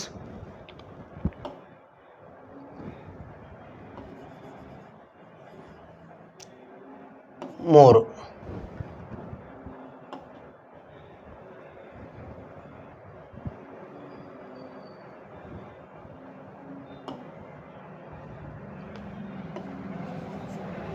ಅಂದರೆ 1, 2, 4, 3 ಅಂದರೆ 1, 2, 4, 3 ಎಲ್ಲೈತಿ ಅಂದ್ರೆ 1, 2, 4, 3 ಉತ್ತರ ಯಾವುದು? B ಅಂತಕ್ಕಂಥದ್ದು ಇಲ್ಲಿ ನಾವು ತಿಳ್ಕೊಳ್ಬೇಕಾಗಿದ್ದು. ಸೊ ಇಲ್ಲಿ ನಾವು ಅಂದರೆ ಈ ಕಾಲಾನುಕ್ರಮತೆ ನಾವು ವಿಚಾರ ಮಾಡಿ ನೋಡಿದಾಗ ಹೆಂಗಿರ್ಬೇಕಪ್ಪ ಅಂದ್ರೆ ಇಲ್ಲಿ ನಾವು ಇಸ್ವಿಗಳು ಕೂಡ ಬಹಳ ಇಂಪಾರ್ಟೆಂಟ್ ಆಗ್ತವೆ. ಸುಮ್ಮನೆ ಇತಿಹಾಸವನ್ನು ಓದೋದಲ್ಲ, ಅವಕ್ಕೆ ಒಂದು ಕ್ರೋನಾಲಜಿಕಲ್ ಸಿಸ್ಟಮ್ ಇಟ್ಕೊಂಡು ಓದೋದು ಭಾಳ ಇಂಪಾರ್ಟೆಂಟ್ ಆಗ್ತದೆ. ಇದ್ರ ಬಗ್ಗೆ ಜಾಸ್ತಿ ಕ್ವಶನ್, ಇದೇ ರೀತಿ ಕ್ವಶನ್ಗಳು ಜಾಸ್ತಿ ಬರ್ತಕ್ಕಂಥದ್ದು. ಈಗ ನೆಕ್ಸ್ಟ್ ಹೋಗೋಣ ಅಂತ. ವಿಕ್ರಮ ಚರಿತ್ರೆಯ ಕರ್ತೃ ಯಾರು? ನಂಗೆ ಸ್ವಲ್ಪ ಕನ್ಫ್ಯೂಸ್ ಮಾಡ್ಯಾನವ. ನಿಮಗೆ ಇದೇನು ಹೊಸದು ಕಾಣಕತ್ತಲ್ಲ ಅಂಥೇಳಿ. ಸೊ ನಿಮಗೆ ನೇರವಾಗಿ ಕೊಟ್ಟರೆ ಗೊತ್ತಾಗ್ತಂತ ತಿಳ್ಕೊಂಡು ಸ್ವಲ್ಪ ಟ್ವಿಸ್ಟ್ ಮಾಡಕ್ಕೆ ಹೋಗ್ಯಾನ. ಈ ವಿಕ್ರಮ ಚರಿತ್ರೆ ಇನ್ನೊಂದು ಏನಂತಾನಪ್ಪ ಅಂದ್ರೆ ಈ ವಿಕ್ರಮ ಚರಿತ್ರೆಯ ಕರ್ತೃ ಯಾರು? ವಿಕ್ರಮ ಚರಿತ್ರೆ ಇನ್ನೊಂದು ಹೆಸರು ವಿಕ್ರಮಾಂಕ ದೇವಚರಿತೆ ಅಂತಕ್ಕಂಥದ್ದು. ವಿಕ್ರಮಾಂಕ ದೇವಚರಿತೆ. ಸೊ ಇದನ್ನು ಏನಂತ ಕರಿತಾನೋ ವಿಕ್ರಮ ಚರಿತೆ ಅಂತ ಕೂಡ ಕರಿತಾನ. ಸೊ ಈ ವಿಕ್ರಮ ಚರಿತೆ ಅದು ನಮಗೆ ಗೊತ್ತದ. ಅದಕ್ಕೆ ಸಾಹಿತ್ಯಕ್ಕೆ ಸಂಬಂಧಪಟ್ಟ ಒಂದು ಕ್ವಶನ್ ಪಿಕ್ಸ್ ಇರ್ತದ. ಸೊ ನಾವು ಬಾಣಭಟ್ಟನ ಬಗ್ಗೆ ತಿಳ್ಕೊಬೇಕಾಗ್ತದೆ, ಬಿಲ್ಲಣ್ಣ ಬಗ್ಗೆ ಕಾಳಿದಾಸನ ಬಗ್ಗೆ, ರವಿಕೀರ್ತಿ ಬಗ್ಗೆ ತಿಳ್ಕೊಳ್ಬೇಕಾಗ್ತದೆ. ಸೊ ಯಾರು ಅಂತಕ್ಕಂಥ ನಮ್ಗೆ ಕನ್ಫ್ಯೂಸ್ ಆಗ್ಯದ. ನಿಮಗೆ ಗೊತ್ತಿರಬೇಕು ಬಾಣಭಟ್ಟ ಯಾರು. ಮೊದಲು ಇವನ ಬಗ್ಗೆ ನೋಡ್ರಿ. ಈ ಬಾಣಭಟ್ಟ ಯಾರಪ್ಪ ಅಂದ್ರೆ ಇವನು ಹರ್ಷವರ್ಧನ ಕಾಲದಲ್ಲಿ ಇರ್ತಕ್ಕಂಥವನು. ಹರ್ಷವರ್ಧನ ಸಂತತಿಯ ಕಾಲದಲ್ಲಿ. ಯಾವ ವರ್ಧನ? ಹರ್ಷವರ್ಧನ. ಈ ಹರ್ಷವರ್ಧನ ಏನು ಮಾಡ್ತಾನಪ್ಪ ಅಂದ್ರೆ ಮುಖ್ಯವಾಗಿ ಇವನಕ್ಕೆ ಹರ್ಷ ಚರಿತೆಯನ್ನು ಬರಿತಾನ. ಯಾವ ಚರಿತೆ? ಹರ್ಷ ಚರಿತೆ. ಇದು ಭಾಳ ಇಂಪಾರ್ಟೆಂಟ್. ಹರ್ಷನ ಬಗ್ಗೆ ಉಲ್ಲೇಖಗೊಂಡ ಅತಿ ಹೆಚ್ಚು ಮಾಹಿತಿಗಳನ್ನು ಕೊಟ್ಟ ಶಾಸನ ಹರ್ಷಿದೆ. ಅದು ಬರೆದವನು ಯಾರಪ್ಪ ಅಂದ್ರೆ ಬಾಣಭಟ್ಟ. ಯಾವ ಭಟ್ಟ? ಬಾಣಭಟ್ಟ. ಈ ಬಾಣಭಟ್ಟ ಏನು ಮಾಡ್ತಾನಪ್ಪ ಅಂದ್ರೆ ಇದ್ರಾಗ ನಿಮ್ಗೆ ಗೊತ್ತಿರ್ಬೋದು ನರ್ಮದಾ ಕಾಳಗದ ಬಗ್ಗೆ ಉಲ್ಲೇಖವನ್ನು ಮಾಡ್ತಾನೆ. ನರ್ಮದಾ ಕಾಳಗ ಗೊತ್ತಿರಬೇಕು. ನರ್ಮದಾ ಕಾಳಗ ಅಂದ್ರೆ ನಮ್ಮ ಹುಲಿ, ನಮ್ಮ ಕನ್ನಡದ ಪುಲಿ, ಕನ್ನಡದ ಪುಲಿಕೇಶಿ, ಕನ್ನಡದ ಹುಲಿ. ಇಮ್ಮಡಿ ಪುಲಿಕೇಶಿ. ಎಷ್ಟನೇ ಪುಲಿಕೇಶಿ? ಇಮ್ಮಡಿ ಪುಲಿಕೇಶಿ ಏನು ಮಾಡ್ತಾನ? ಹರ್ಷನನ್ನು ನರ್ಮದಾ ನದಿ ತೀರದಲ್ಲಿ ಹೆಂಗೆ ಹೊಡಿತಾನಪ್ಪ ಅಂದ್ರೆ ಅದು ಹೊಡೆತಕ್ಕೆ ಹೊಳ್ಳಿ ಉತ್ತರಾಪದೇಶದ ದಕ್ಷಿಣ ಕಡೆ ಮುಖಸುದ್ದಕ್ಕೆ ಮಾಡುವುದಿಲ್ಲ ಅಂತಕ್ಕಂಥ ನಾವು ನೋಡ್ಬೇಕಾಗ್ತದ. ಸೊ ಇದ್ರ ಉಲ್ಲೇಖ ಮಾಡಿದ್ದೆ ಎಲ್ಲಪ್ಪ ಅಂದ್ರೆ ಹರ್ಷವರ್ಧನ್ ಹರ್ಷ ಹಾರಿ ಹೋಯಿತು ಅಂತೇಳಿ ತನ್ನ ಹರ್ಷ ಚರಿತೆಯಲ್ಲಿ ಬರಿತಾನ ಬಾಣಭಟ್ಟ. ಹಂಗಾರ ಇವನು ಬರ್ದಿದ್ದಲ್ಲ ಅಂತಕ್ಕಂಥದ್ದು. ಇಲ್ಲಿ ನಮ್ಮ ಬಾಣಭಟ್ಟನ ಬಗ್ಗೆ ತಿಳ್ಕೊಂಡ ಇವನು ಬರೆದಿದ್ದ ಹರ್ಷ ಚರಿತೆ. ನಂತರ ಬಿಲ್ಲಣ ಬಗ್ಗೆ ನಾವು ತಿಳಿದುಕೊಳ್ಳೋಣ. ಬಿಲ್ಲಣ ಭಾಳ ಇಂಪಾರ್ಟೆಂಟ್. ನೀವು ಕಲ್ಲಣ ಬಿಲ್ಲಣ ಸ್ವಲ್ಪ ಕನ್ಫ್ಯೂಸ್ ಆಗ್ತಾವ. ಕಲ್ಲಣ ಬರೆದಿದ್ದು ರಾಜತರಂಗಿಣಿ, ಬಿಲ್ಲಣ ಬರೆದಿದ್ದು ವಿಕ್ರಮಾಂಕ ದೇವಚರಿತೆ. ಸೊ ಈ ವಿಕ್ರಮಾಂಕ ಅಂದ್ರೆ ವಿಕ್ರಮ ಚರಿತೆ. ಯಾರು ವಿಕ್ರಮಾದಿತ್ಯ. ನೀವು ಬಗ್ಗೆ ಭಾಳ ಇಂಪಾರ್ಟೆಂಟ್ ಆಗ್ತದ. ವಿಕ್ರಮಾದಿತ್ಯ ಕಲ್ಯಾಣಿ ಚಾಲುಕ್ಯರ ಮುಖ್ಯ ಅರಸ. ಕಲ್ಯಾಣಿ ಚಾಲುಕ್ಯರ ಮುಖ್ಯ ಅರಸ ಅಂತಕ್ಕಂಥದ್ದು ವಿಕ್ರಮಾದಿತ್ಯ ಬರೆದಿದ್ದು. ಈಗ ವಿಕ್ರಮಾದಿತ್ಯ ಅನ್ನೋದು ಯಾಕೆ ಇಂಪಾರ್ಟೆಂಟ್ ಆಗ್ತದಪ್ಪ ಅಂದ್ರೆ, ಇಲ್ಲಿ ವಿಕ್ರಮಾದಿತ್ಯನ ಕುರಿತು ನಾವು ಅಧ್ಯಯನವನ್ನು ಮಾಡ್ಲಿಕ್ಕೆ ಹೋದಾಗ ಇದು ಈ ಕಲ್ಲಣ ಬರೆದಿದ್ದು ರಾಜ್ಯತರಂಗಿಣಿ, ಕಲ್ಲಣ ಬರೆದಿದ್ದು ರಾಜ್ಯತರಂಗಿಣಿ ಅಂತಕ್ಕಂಥದ್ದು. ಸೊ ಈ ಕಲ್ಲಣ ರಾಜ್ಯತರಂಗಿಣಿ ಭಾರತದ ಇತಿಹಾಸದ ಮೊಟ್ಟ ಮೊದಲ ಗ್ರಂಥ, ಭಾರತ ಇತಿಹಾಸ ಸಂಬಂಧಪಟ್ಟಿದ್ದು. ಹೀಗಾಗಿ ಕಲ್ಲಣ್ಣ ಏನಂತ ಕರಿತೀವಪ್ಪ ಅಂದ್ರೆ ಭಾರತದ ಇತಿಹಾಸದ ಪಿತಾಮಹ ಅಂತ ಕೂಡ ಕರೀತಾರೆ ಕಲ್ಲಣ್ಣ. ಸೊ ಕರ್ನಾಟಕದ ಬಗ್ಗೆ ನಾವು ತೆಗೆದುಕೊಂಡ ಕರ್ನಾಟಕದ ಬಗ್ಗೆ ಉಲ್ಲೇಖ ಇರತಕ್ಕಂಥ ಕರ್ನಾಟಕದ ಮೊಟ್ಟ ಮೊದಲ ನೋಡು ಕರ್ತೃ ಕರ್ನಾಟಕವನ್ನು ಕುರಿತು ಕನ್ನಡ ರಾಜ್ಯರ ಬಗ್ಗೆ ಬರೆದ ಮೊಟ್ಟ ಮೊದಲ ಗ್ರಂಥ ಯಾವುದಪ್ಪ ಅಂದ್ರೆ ಬಿಲ್ಲಣ ಬರೆದಿದ್ದು ಕಲ್ಯಾಣ ಚಾಲುಕ್ಯ ಸಂಬಂಧ ವಿಕ್ರಮಾಂಕ ದೇವಚರಿತೆ. ಈ ವಿಕ್ರಮ ಚರಿತೆ ಅಂದು ಇವನನ್ನು ಒಂದು ರೀತಿ ಏನು ಅನ್ಬೋದಪ್ಪ ಅಂದ್ರೆ ಕರ್ನಾಟಕದ ಇತಿಹಾಸದ ಪಿತಾಮಹ ಅನ್ಬೋದು ನಾವು. ಯಾರನ್ನ? ಬಿಲ್ಲಣ್ಣನನ್ನ. ಸೊ ಈ ಮುಖ್ಯವಾಗಿ ನಂತರ ಕಾಳಿದಾಸ ಭಾಳ ಇಂಪಾರ್ಟೆಂಟ್ ಆಗ್ತಾನೆ. ಈ ಕಾಳಿದಾಸ ಅಂತಕ್ಕಂಥ ನೋಡಿದಾಗ ಈ ಕಾಳಿದಾಸನ ಬಗ್ಗೆ ನಾವು ಅಧ್ಯಯನ ಮಾಡಿದಾಗ ನಿಮ್ಗೆ ಗೊತ್ತು, ಗುಪ್ತರ ಕಾಲದಲ್ಲಿ ಬರ್ತಕ್ಕಂಥ ಕವಿ ಇವನು. ಈ ಗುಪ್ತರ ಕಾಲದಲ್ಲಿ ಮುಖ್ಯವಾಗಿ ಹಲವಾರು ಏನು ಬರೆದಾನಪ್ಪ ಅಂದ್ರೆ ಈ ಸಾಹಿತ್ಯಗಳನ್ನು ಬರೆದಾನ. ಈತ ನಾಟಕಕಾರನ ಹೌದು. ಏನಪ್ಪ ಅಂದ್ರೆ ಮುಖ್ಯವಾಗಿ ಕಾವ್ಯಗಳ ಕರ್ತೃ ಇವ, ಕಾವ್ಯಗಳ ಕರ್ತೃ. ಇವನ ಬಗ್ಗೆ ಇವನು ಕರ್ನಾಟಕ ಇದು ಭಾರತದ ಶೇಕ್ಸ್ಪಿಯರ್ ಅಂತ ಕರೀತಾರೆ. ವಿಚಿತ್ರ ಏನಪ್ಪ ಅಂದ್ರೆ ನಮ್ಮ ಇತಿಹಾಸದಲ್ಲಿ ಅತಿ ದೊಡ್ಡ ಲೋಪಗಳು ಕೂಡ ಉಂಟು. ಈ ಭಾರತದ ಶೇಕ್ಸ್ಪಿಯರ್ ಅಲ್ಲಕ್ಕೆ ಹೇಗೆ ಸಾಧ್ಯ? ಸೊ ವಿಚಿತ್ರ, ನಮ್ಮ ಇತಿಹಾಸವನ್ನೇ ಬೇರೆದವರು ಬರೆದಾರೆ, ಹಿಂಗೆ ಸುಮ್ಮನೆ ಓದಲೇಬೇಕಾಗ್ತದೆ. ನೋಡು, ಕಾಳಿದಾಸ ಮೊದಲು ಅಥವಾ ಶೇಕ್ಸ್ಪಿಯರ್ ಮೊದಲು? ವಿಚಿತ್ರ ಆಗಿದೆ ನನಗೆ. ಕಾಳಿದಾಸ ಇರೋದು 5 ಮತ್ತು 6ನೇ 4 ಮತ್ತು 3 ಮತ್ತು 4ನೇ ಶತಮಾನದಲ್ಲಿ ಗುಪ್ತರ ಕಾಲಾವಧಿಯಲ್ಲಿ. ಸೊ ಶೇಕ್ಸ್ಪಿಯರ್ ಬಂದು 16ನೇ ಶತಮಾನದಲ್ಲಿ. ಸೊ ಇವನಿಗೆ ಅಜಗಜ ಅಂದ್ರೆ ಸಾವಿರಾರು ವರ್ಷಗಳ ಪರಾಕದ. ಆದರೂ ಕೂಡ ನಾವೇನು ಮಾಡ್ತೀವಿ, ಈತನನ್ನು ಇವನಿಗೆ ಹೋಲಿಕೆ ಮಾಡ್ತಾ ಇದ್ದೀವಿ. ತಪ್ಪು ಅಂತಕ್ಕಂಥದ್ದು. ಯಾವಾಗಲೂ ನಮ್ಮ ಇತಿಹಾಸದಲ್ಲಿ ಮನೆ ಒಳಗೆ ನಾವು ಮಾಡ್ತೀವಿ ಮುತ್ಯನ ಹೆಸರು ಮೊಮ್ಮಗನ ಇಡ್ತೀವಿ. ವಿಚಿತ್ರ ಮೊಮ್ಮಗನ ಹೆಸರು ಮುತ್ಯ ಇಡುವ ಪ್ರಯತ್ನವೂ ಕೂಡ ಇಲ್ಲಿ ನಡೆದಿರ್ತಕ್ಕಂಥದ್ದು. ಇರಲಿ, ಅದು what ever it may be.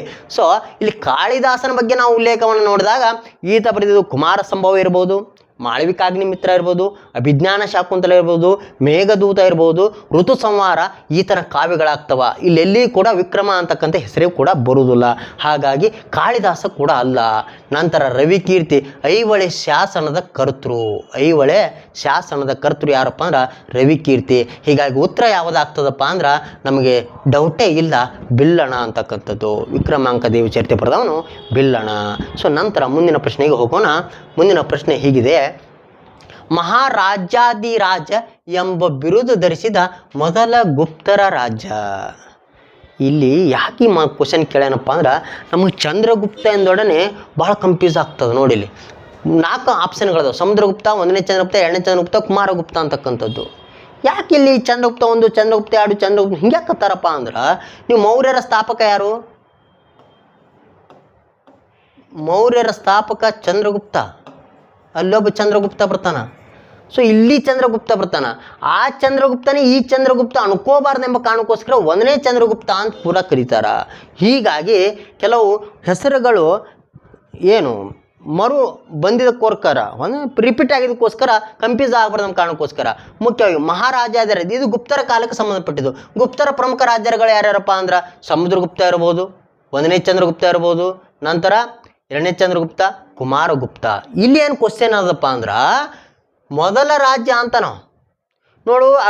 ಆಗಲೇ ನಾವು ಸಮುದ್ರಗುಪ್ತನ ಬಗ್ಗೆ ನಾವು ಉಲ್ಲೇಖವನ್ನು ತೆಗೆದುಕೊಂಡಾಗ ಅಲಹಾಬಾದ್ ಸ್ತಂಭ ಶಾಸನದ ಏನು ಹೇಳ್ತೈತಿ, ಅವನಿಗೆ ಕಚ ಎನ್ನುವ ಬಿರುದಿತ್ತು, ನಂತರ ಕವಿರಾಜ ಎನ್ನುವ ಬಿರುದಿತ್ತು, ಅಶ್ವಮೇಧ ಯಾಗ ಪರಾಕ್ರಮ ಎನ್ನುವ ಬಿರುದಿತ್ತು. ಸೊ ಈಗ ಅಲ್ವಾರ ಅಲ್ಲಿ ಎಲ್ಲಿ ಕೂಡ ರಾಜ್ಯ ಅಂತಕ್ಕಂಥ ಬಿರುದು ಬರಲೇ ಇಲ್ಲ. ಅವನಿಗೆ ರಾಜ್ಯಾಧಿರಾಜನ ಬಿರುದಿತ್ತು, ಇರಲೇ ಇಲ್ಲ. ಸೊ ಹಾಗೆ 1ನೇ ಚಂದ್ರಗುಪ್ತ ಅಂತ ನೋಡಿದಾಗ ಶ್ರೀಗುಪ್ತ ನಂತರದ ಬಂದಿರತಕ್ಕಂಥ 1ನೇ ಚಂದ್ರಗುಪ್ತ ಈ ವಿಶಾಲ ಸಾಮ್ರಾಜ್ಯವನ್ನು ನಿರ್ಮಾಣ ಮಾಡುವುದರಲ್ಲಿ ಏನು ಮಾಡ್ತಾನಪ್ಪ ಅಂದ್ರೆ ಪಣವನ್ನು ತೊಡ್ತಾನಂತಕ್ಕಂಥದ್ದು. ಈ ವಿಶಾಲ ರಾಜ್ಯ ನಿರ್ಮಾಣದ ಬಗ್ಗೆ ನಾವು ನೋಡಿದಾಗ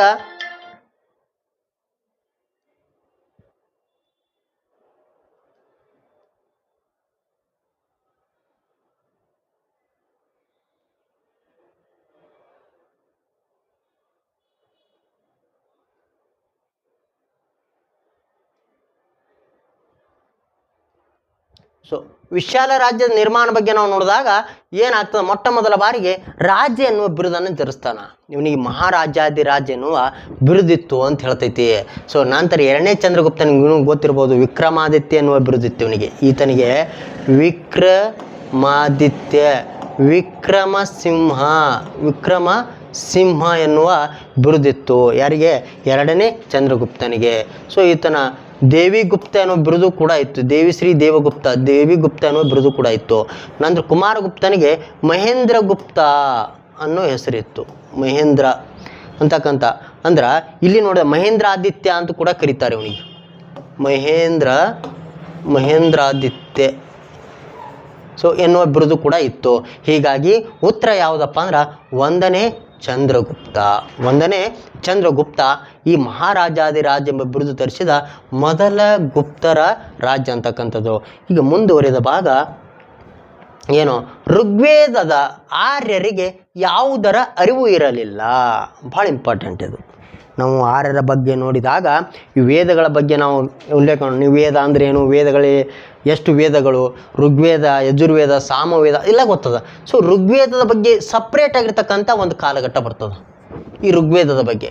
ಋಗ್ವೇದನೇ ಬೇರೆ, ಉತ್ತರ ವೇದಗಳು. ಋಗ್ವೇದವನ್ನು ಪೂರ್ವ ವೇದ, ನಂತರ ಬಂದು ಉತ್ತರ ವೇದಗಳಂತ ಕೂಡ ಕರೀತಾರೆ. ಋಗ್ವೇದಕ್ಕೂ ಅದಕ್ಕೆ ಅಜಗಜಾಂತರ ವ್ಯತ್ಯಾಸಗಳು ಉಂಟು. ಋಗ್ವೇದದಲ್ಲಿರ್ತಕ್ಕಂಥ ಸಾಹಿತ್ಯವೇ ಬೇರೆ, ಋಗ್ವೇದದಲ್ಲಿರ್ತಕ್ಕಂಥ ಕಾಲಘಟ್ಟವೇ ಬೇರೆ, ಋಗ್ವೇದದಲ್ಲಿ ಜೀವನ ಕ್ರಮನೇ ಬೇರೆ, ರಾಜಕೀಯ ಜೀವನ ಬೇರೆ, ಆರ್ಥಿಕ ಜೀವನ ಬೇರೆ, ಧಾರ್ಮಿಕ ಜೀವನೇ ಬೇರೆ ಆಗಿತ್ತು. ನಂತರ ಬಂದ ಕಾಲಘಟ್ಟದಲ್ಲಿ ಉತ್ತರ ವೇದಗಳಲ್ಲಿ ಸ್ವಲ್ಪ ವ್ಯತ್ಯಾಸಗಳಾಗ್ತವೆ. ಮುಂದುವರೆದ ಕಾಲದಲ್ಲಿ ಉತ್ತರ ವೇದದಲ್ಲಿ ಸ್ವಲ್ಪ ಅನಿಷ್ಟ ಪದ್ಧತಿಗಳು ಸ್ಟಾರ್ಟ್ ಆಗ್ತವೆ, ಜಾತೀಯತೆ ಸ್ಟಾರ್ಟ್ ಆಗ್ತದೆ, ಅಸ್ಪೃಶ್ಯತೆ ಸ್ಟಾರ್ಟ್ ಆಗ್ತದೆ, ಈ ಮಹಿಳೆಯರ ಸ್ಥಾನಮಾನ ಕುಗ್ಗಲ್ಪಡ್ತಾವೆ. ಅದು ಉತ್ತರ ವೇದಗಳ ಕಾಲದಲ್ಲಿ. ಅವ ಏನಂತಾನ, ಋಗ್ವೇದದಲ್ಲಿ ಆರ್ಯರಿಗೆ ಯಾವುದರ ಅರಿವು ಇರಲಿಲ್ಲ. ಇದು ಭಾಳ ಇಂಪಾರ್ಟೆಂಟ್. ಇರಲಿಲ್ಲ ಅಂತಾನ, ಇರೋದಕ್ಕಿಂತಲೂ ಇರಲಿಲ್ಲ. ಲಾಸ್ಟಿಗೆ ಇಂಥಲ್ಲಿ ನಮಗೆ ಸಾಯಿ ಬಿಡ್ತಾರೆ ಅವರು. ನಾವು ಪಟ್ಕೊಂಡು ಸ್ಪೀಡಾಗಿ ಓದೋಕೆ ಹೋಗ್ಬಿಡ್ತೀವಿ. ಋಗ್ವೇದ ಆರ್ಯ ಯಾವುದು ಅರಿವಿತ್ತು, ನಾವು ಯಾವುದು ಜಾಸ್ತಿ ಇತ್ತು ಅನ್ನೋದೇ ಜಾಸ್ತಿ ಓದಿರ್ತೀವಿ. ಇರಲಿಲ್ಲ ಅನ್ನೋದು ಎಂದೂ ಓದಿರೋದಿಲ್ಲ. ಹೀಗಾಗಿ ಇಲ್ಲಿ ಮಾರ್ಕ್ಸ್ ಹೋಗೋ ಸಾಧ್ಯ. ಇದನ್ನು ಭಾಳ ಗಮನವಿಟ್ಟು ನೋಡಬೇಕು. ಸೊ ಇಲ್ಲಿ ಮುಖ್ಯವಾಗಿ ಋಗ್ವೇದದಲ್ಲಿ ನಾವು ಚಿನ್ನದ ಬಗ್ಗೆ ಉಲ್ಲೇಖಗಳನ್ನು ನೋಡಿದ್ದೀವಿ. ಯಾಕಂದ್ರೆ ಕೃಷ್ಣಪಣ ಅಂತಕ್ಕಂಥದ್ದು ನಾವು ಧರಿಸ್ತಿರೋ ಅಂತ ಕಿವಿ ಇದು ಇತ್ತಕ್ಕೆ ಆಭರಣದ ಕೃಷ್ಣಪಣ ಅಂತಿರೋ. ಸೊ ಅದನ್ನು ಬಳಕೆ, ಬೆಳ್ಳಿಯನ್ನು ಕೂಡ ಬಳಕೆ ಮಾಡ್ಯಾರ. ಇದಕ್ಕೆ ರಜತ ಅಂತ ಕರಿತಿರು ಅವರು, ರಜತ ಅಂತ ಕರೀತಾರ. ತಾಮ್ರವನ್ನು ಲೋಹಿತ ಅಂತ ಕೂಡ ಕರಿತಿದ್ರು ಅವರು, ಲೋಹಿತ. ಇದಕ್ಕೆ ಚಿನ್ನಕ್ಕೆ ಸುವರ್ಣ ಅಂತಿರೋರು, ಚಿನ್ನಕ್ಕೆ ಸುವರ್ಣ ಅಂತ ಕೂಡ ಕರಿತಿರು. ಮುಖ್ಯವಾಗಿ ಇವೆಲ್ಲರ ಬಗ್ಗೆ ಉಲ್ಲೇಖ ಇತ್ತು. ಕಬ್ಬಿಣ ಬಂದಿದ್ದು ಉತ್ತರ ವೇದಗಳ ಕಾಲದಲ್ಲಿ. ಯಾಕಪ್ಪ, ಬಲರಾಮ ಅಂತಕ್ಕಂಥ ಪದ ಬರ್ತದೆ ಇಲ್ಲಿ. ಬಲರಾಮ ನೇಗಿಲ ಅಂತಕ್ಕಂಥ ಪದ ಬರ್ತದೆ. ಈ ಬಲರಾಮ ನೇಗಿಲ ಯಾವುದರಿಂದ ಮಾಡಿತ್ತು? ಕಬ್ಬಿಣದಿಂದ ಮಾಡಲ್ಪಟ್ಟಿತ್ತು. ಯಾವುದರಿಂದ? ಕಬ್ಬಿಣದಿಂದ ಮಾಡಲ್ಪಟ್ಟಿದ್ದು. ಅಂದ್ರೆ ಉಳುಮೆಗೆ ಮೊಟ್ಟ ಮೊದಲ ಬಾರಿಗೆ ಏನು ಮಾಡ್ತಾರಪ್ಪ ಅಂದ್ರೆ ಇವರು ಕಬ್ಬಿಣವನ್ನು ಬಳಕೆ ಮಾಡ್ತಾರ. ಹೀಗಾಗಿ ಎಲ್ಲಿದು? ಉತ್ತರ ವೇದಗಳ ಕಾಲದಲ್ಲಿ. ಯಾವ ಕಾಲದಲ್ಲಿ ಇದು? ಉತ್ತರ ವೇದಗಳ ಕಾಲದಲ್ಲಿ ಬಲರಾಮ ಅಂತಕ್ಕಂಥ ನೇಗಿಲವನ್ನು ಬಳಕೆ ಮಾಡ್ತಾರ. ನಾವು ಈ ರೀತಿ ಇರ್ತೈತೆ ಬಲರಾಮ ನೇಗಿಲಿ, ಹೌದಾ? ಸೊ ಇದು ಬಲರಾಮ ನೇಗಿಲಿ, ಇದನ್ನು ಬಳಕೆ ಮಾಡಿದ್ದು ಕಬ್ಬಿಣಿಂದ ಮಾಡಲ್ಪಟ್ಟಿತ್ತು ಅಂತ ಹೇಳ್ತಾರೆ. ನಾವು ಇತಿಹಾಸವನ್ನು ತೆಗೆದು ನೋಡಿದಾಗ, ಸ್ವಲ್ಪ ಶಾಸನಾತ್ಮಕ ನೋಡಿದಾಗ, ಕಬ್ಬಿಣದ ಈ ಸಂಶೋಧನೆ ಯಾವಾಗ ಆಗಿದಪ್ಪ ಅಂದ್ರೆ ಕ್ರಿಸ್ತ ಪೂರ್ವ 1600 ಮಧ್ಯದಲ್ಲಿ ಅಂತ ಹೇಳ್ತಾವೆ ನಾವು. 1600 ಮಧ್ಯದಲ್ಲಿ. ಹೀಗಾಗಿ ಉತ್ತರ ವೇದಗಳ ಕಾಲವೂ ಅಷ್ಟೇ. ಹೀಗಾಗಿ ಏನು ಹೇಳ್ತಾನಪ್ಪ ಅಂದ್ರೆ ಇಲ್ಲಿ ಕಬ್ಬಿಣದ ಅರಿವು ಉತ್ತರ ವೇದಗಳ ಕಾಲದ ಜನರಿಗೆ ಇತ್ತು ವಿನಃ ಯಾರಿಗಿರಲಿಲ್ಲ? ಋಗ್ವೇದದ ಜನರಿಗೆ ಇರಲಿಲ್ಲ. ಉತ್ತರ ಯಾವುದು? ಕಬ್ಬಿಣ, ಡಿ ಅಂತಕ್ಕಂಥದ್ದು. ಸೊ ನಂತರ ಏನು ಮಾಡೋಣ, ಮುಂದಿನ ಪ್ರಶ್ನೆಗೆ ಹೋಗೋಣ. ಇಲ್ಲಿ ಸಿಂಧು ನದಿ ನಾಗರಿಕತೆಗೆ ಸಂಬಂಧಪಟ್ಟ ಹಾಗೆ ಹಲವಾರು ಪ್ರಶ್ನೆಗಳನ್ನು ಕೇಳಲ್ಪಟ್ಟಿವಿ ನಾವು. ಸಿಂಧು ನದಿ ನಾಗರಿಕತೆ ಜನರು ಇವರೊಂದಿಗೆ ವ್ಯಾಪಾರ ಸಂಪರ್ಕ ಹೊಂದಿರಲಿಲ್ಲ. ಇದು ಇಂಪಾರ್ಟೆಂಟ್, ಹೊಂದಿರಲಿಲ್ಲ. ಈ ವರ್ಡ್ ಭಾಳ ಸಾಯಿ ಹೊಡಿತಿರ್ತದ, ಭಾಳ ವಿಚಾರ ಮಾಡಿ ಓದ್ಬೇಕು. ಹೊಂದಿರಲಿಲ್ಲ. ನಾವು ಸಿಂಧು ನದಿ ನಾಗರಿಕತೆ ನಾವು ಮ್ಯಾಪ್ ಹಾಕಿ ನೋಡಿದಾಗ ಈ ರೀತಿ ಬರ್ತದೆ.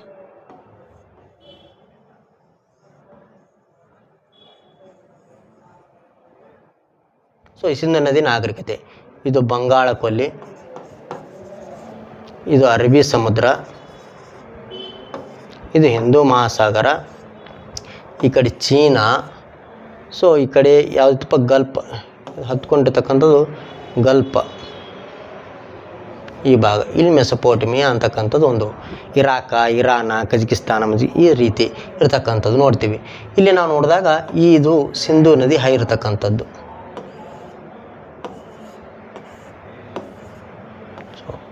ಈ ಭಾಗವನ್ನು ನಾವು ನೋಡೋಣ. ಸೊ ಇಲ್ಲಿ ಮುಖ್ಯವಾಗಿ ಸಿಂಧೂ ನದಿ ನಾಗರಿಕತೆ ಜನರು ಇವರೊಂದಿಗೆ ಸಿಂಧೂ ತೀರ, ಇದು ಸಿಂಧೂ ತೀರ. ಸೊ ಇಲ್ಲೇ ನಮ್ಮ ನಾಗರಿಕತೆಯನ್ನು ನೋಡ್ತೀವಿ, ಸಿಂಧೂ ನದಿ ನಾಗರಿಕತೆ. ಇವರು ಕೆಲವು ಆಗಿನ ಸಂದರ್ಭದಾಗ ಹಲವಾರು ತಮ್ಮ ಹತ್ತಿರದ ಹಲವಾರು ನಾಗರಿಕತೆಗಳೊಂದಿಗೆ ಏನನ್ನು ಮಾಡಿದ್ರಪ್ಪ, ಸಂಪರ್ಕವನ್ನು ಹೊಂದಿದ್ರು, ವ್ಯಾಪಾರ ಸಂಪರ್ಕ ಇತ್ತು. ಅಲ್ರಿ ಆಗಿನ ಕಾಲದಾಗ ಬೇರೆ ಖಂಡದೊಂದಿಗೆ ಬೇರೆ ಜನರೊಂದಿಗೆ ಯಾವ ರೀತಿ ವ್ಯಾಪಾರವನ್ನು ಹೊಂದಿದ್ರು?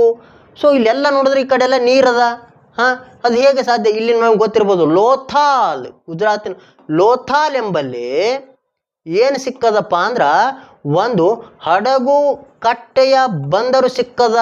ಇದರ ಅರ್ಥ ಏನು ಸೂಚಿಸ್ತದಪ್ಪ ಅಂದ್ರೆ ವಿದೇಶದೊಂದಿಗೆ ವ್ಯಾಪಾರ ಸಂಪರ್ಕವನ್ನು ಹೊಂದಿದ್ರು ಅಂತಕ್ಕಂಥದ್ದು. ಈ ಲೋಥಾಲ್ ಅಂತಕ್ಕಂಥದ್ದು ಭಾಳ ಇಂಪಾರ್ಟೆಂಟ, ಯಾವುದು? ಸಿಂಧೂ ನದಿ ನಾಗರಿಕತೆಯಲ್ಲಿ. ಸೊ ಇದರಿಂದ ಇಲ್ಲಿಂದ ಏನಾಗ್ತದಪ್ಪ ಅಂದ್ರೆ ಇವತ್ತಿನ ಇರಾಕ ಮತ್ತು ಇರಾನ್ ಈ ಭಾಗದಲ್ಲಿ ಮೆಸೊಪೊಟೇಮಿಯಾ ನಾಗರಿಕತೆ ಇತ್ತು. ಆ ಮೆಸೊಪೊಟೇಮಿಯಾ ನಾಗರಿಕತೆ ಒಳಗೆ ಏನು ಸಿಗ್ತಾವಪ್ಪ ಅಂದ್ರೆ ಸಿಂಧೂ ನದಿ ನಾಗರಿಕತೆ ಕೆಲವು ಚಿಹ್ನೆಗಳು ಅಲ್ಲಿ ಸಿಗ್ತಾವ. ಅದೇ ಮೆಸೊಪೊಟೇಮಿಯಾ ನಾಗರಿಕತೆ ಕೆಲವು ಚಿಹ್ನೆಗಳು ಎಲ್ಲಿ ಸಿಗ್ತಾವೆ? ಹರಪ್ಪ ನಾಗರಿಕತೆಯಲ್ಲಿ ಅಥವಾ ಸಿಂಧೂ ನದಿ ನಾಗರಿಕತೆ ಸಿಗ್ತಾವೆ. ಹೀಗೆ ಇಬ್ಬರ ನಡುವೆ ವ್ಯಾಪಾರ ಸಂಪರ್ಕ ಇತ್ತು ಅಂತೇಳಿ ನಮ್ಮಲ್ಲಿ ಸಂಶಯ ಬರುವುದಿಲ್ಲ, ಇತ್ತು ಅಂತ ಹೇಳ್ಬೋದು. ಮಧ್ಯ ಏಷ್ಯಾ, ಇವತ್ತಿನ ಕಜಕಿಸ್ತಾನ ಇರ್ಬೋದು, ರುಜಿಕಿಸ್ತಾನ, ಉಜ್ಬೇಕಿಸ್ತಾನ ಈ ಭಾಗ. ಸೊ ಇಲ್ಲಿ ಕೂಡ ಕೆಲವು ವ್ಯಾಪಾರ ಸಂಪರ್ಕ ಇತ್ತು, ಅಂದರೆ ಹತ್ತಿರದಲ್ಲಿ ಇತ್ತು.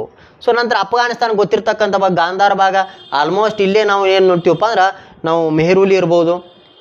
ನೀವು ಮೆಹರೂಲಿ ಯಾವುದು ಮೊಟ್ಟ ಮೊದಲ ಬಾರಿಗೆ ನಾವೇನು ಇದು ಏನು ಗೋಧಿಯನ್ನು ಬೆಳೆದಿರ್ತಕ್ಕಂಥದ್ದು ಇರ್ಬೋದು.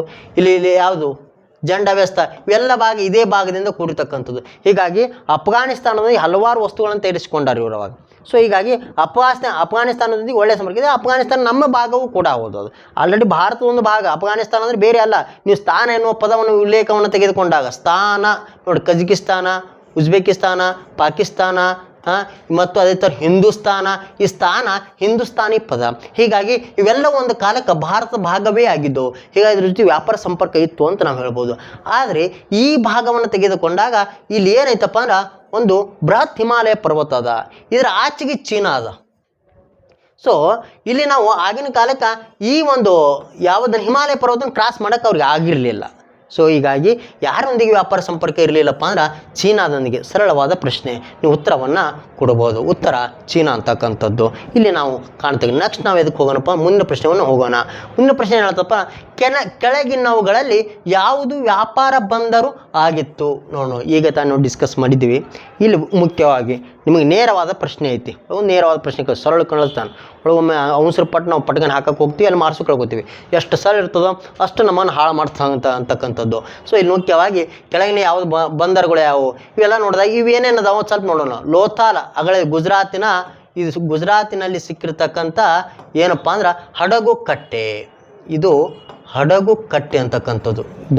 ಇದು ಇದೇನಾಗ್ತಪ್ಪ ಅಂದ್ರೆ ಇತ್ತೀಚೆಗೆ ಹಲವಾರು ಸಂಶೋಧನೆಗಳಾಗ್ತಾವೆ. ಇಲ್ಲಿ ಏನು ಸಿಕ್ಕದಪ್ಪ ಅಂದ್ರೆ ಹಡಗಿನ ಮಾದರಿ ಸಿಕ್ಕದಿಲ್ಲಿ.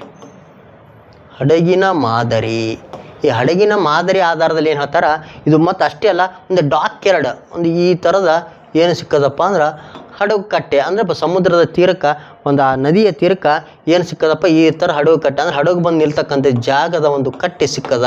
ಹೀಗಾಗಿ ಏನಾಗಿತ್ತಪ್ಪ ಅಂದ್ರೆ ಬಂದೂರಾಗಿತ್ತು ಅಂತ ಸಂಶಯ ಇಲ್ಲ. ಈ ಧೋಲ್ವೀರ ಅಂತಕ್ಕಂಥ ನೀವು ನೋಡಿದಿರಿ. ಈ ಧೋಲ್ವೀರ ಒಂದು ಪ್ರಮುಖವಾದ ನಗರವೂ ಹೌದು, ಪ್ರಮುಖ ನಗರವೂ ಹೌದು. ಇಲ್ಲಿ ಏನು ಸಿಕ್ಕದಪ್ಪ, ಇತ್ತೀಚೆಗೆ ಸೈನ್ ಬೋರ್ಡ್ ಸಿಕ್ಕದು. ಸೈನ್ ಬೋರ್ಡ್ ಸೂಚನಾ ಫಲಕ ಅಂತಾರೆ. ಈ ರೀತಿ ಸೂಚನಾ ಫಲಕ ಸಿಕ್ಕದು. ಇದ್ರಾಗ ಕೆಲವೊಂದು ಚಿತ್ರಗಳವ ಹಿಂಗೆ, ಹೌದಾ?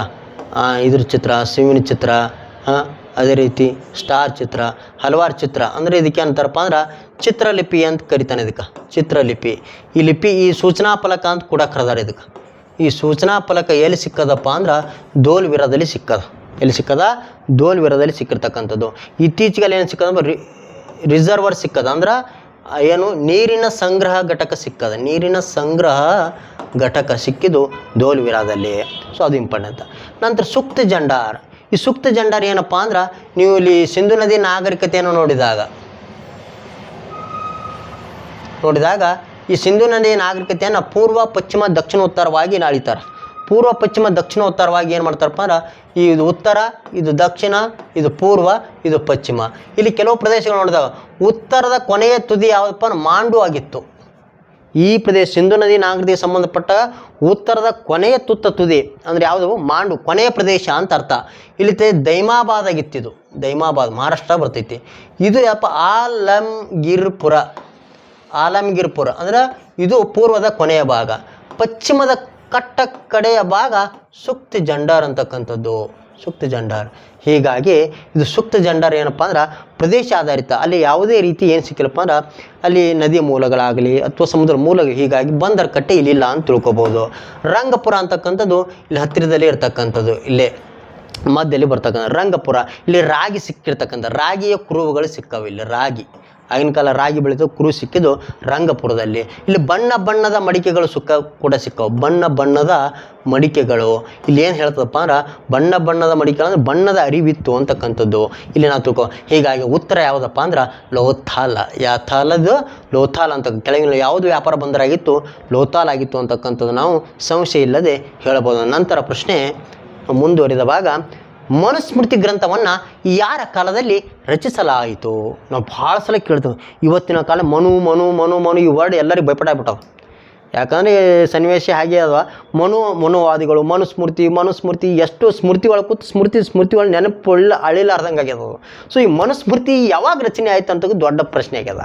ಸೊ ಕೆಲವೊಬ್ರು ಆಲ್ಮೋಸ್ಟ್ ನಾವು ಇತಿಹಾಸವನ್ನು ಓದೋದು ಅಂತ ಕೂತೀವಿ, ಜಾಸ್ತಿ ಪಟ್ಕೊಂಡು ನಮ್ಗೆ ತಿಳಿಯಲ್ಲಿ ಹೋಗ್ತಪ್ಪ ಸಾಹಿತ್ಯ ರಚನೆ ಆಗಿದ್ದ ಕಾಲ ಗುಪ್ತರ ಕಾಲಕ್ಕೆ ಹೋಗ್ಬಿಡ್ತೀವಿ ಆಟೋಮೆಟಿಕ್ ನಾವು. ಆದರೆ ವಿಪರ್ಯಾಸ ಏನಪ್ಪ ಅಂದ್ರೆ ಗುಪ್ತರಿಗೆ ಸಂಬಂಧಪಟ್ಟ ಗ್ರಂಥವಲ್ಲ ಅದು.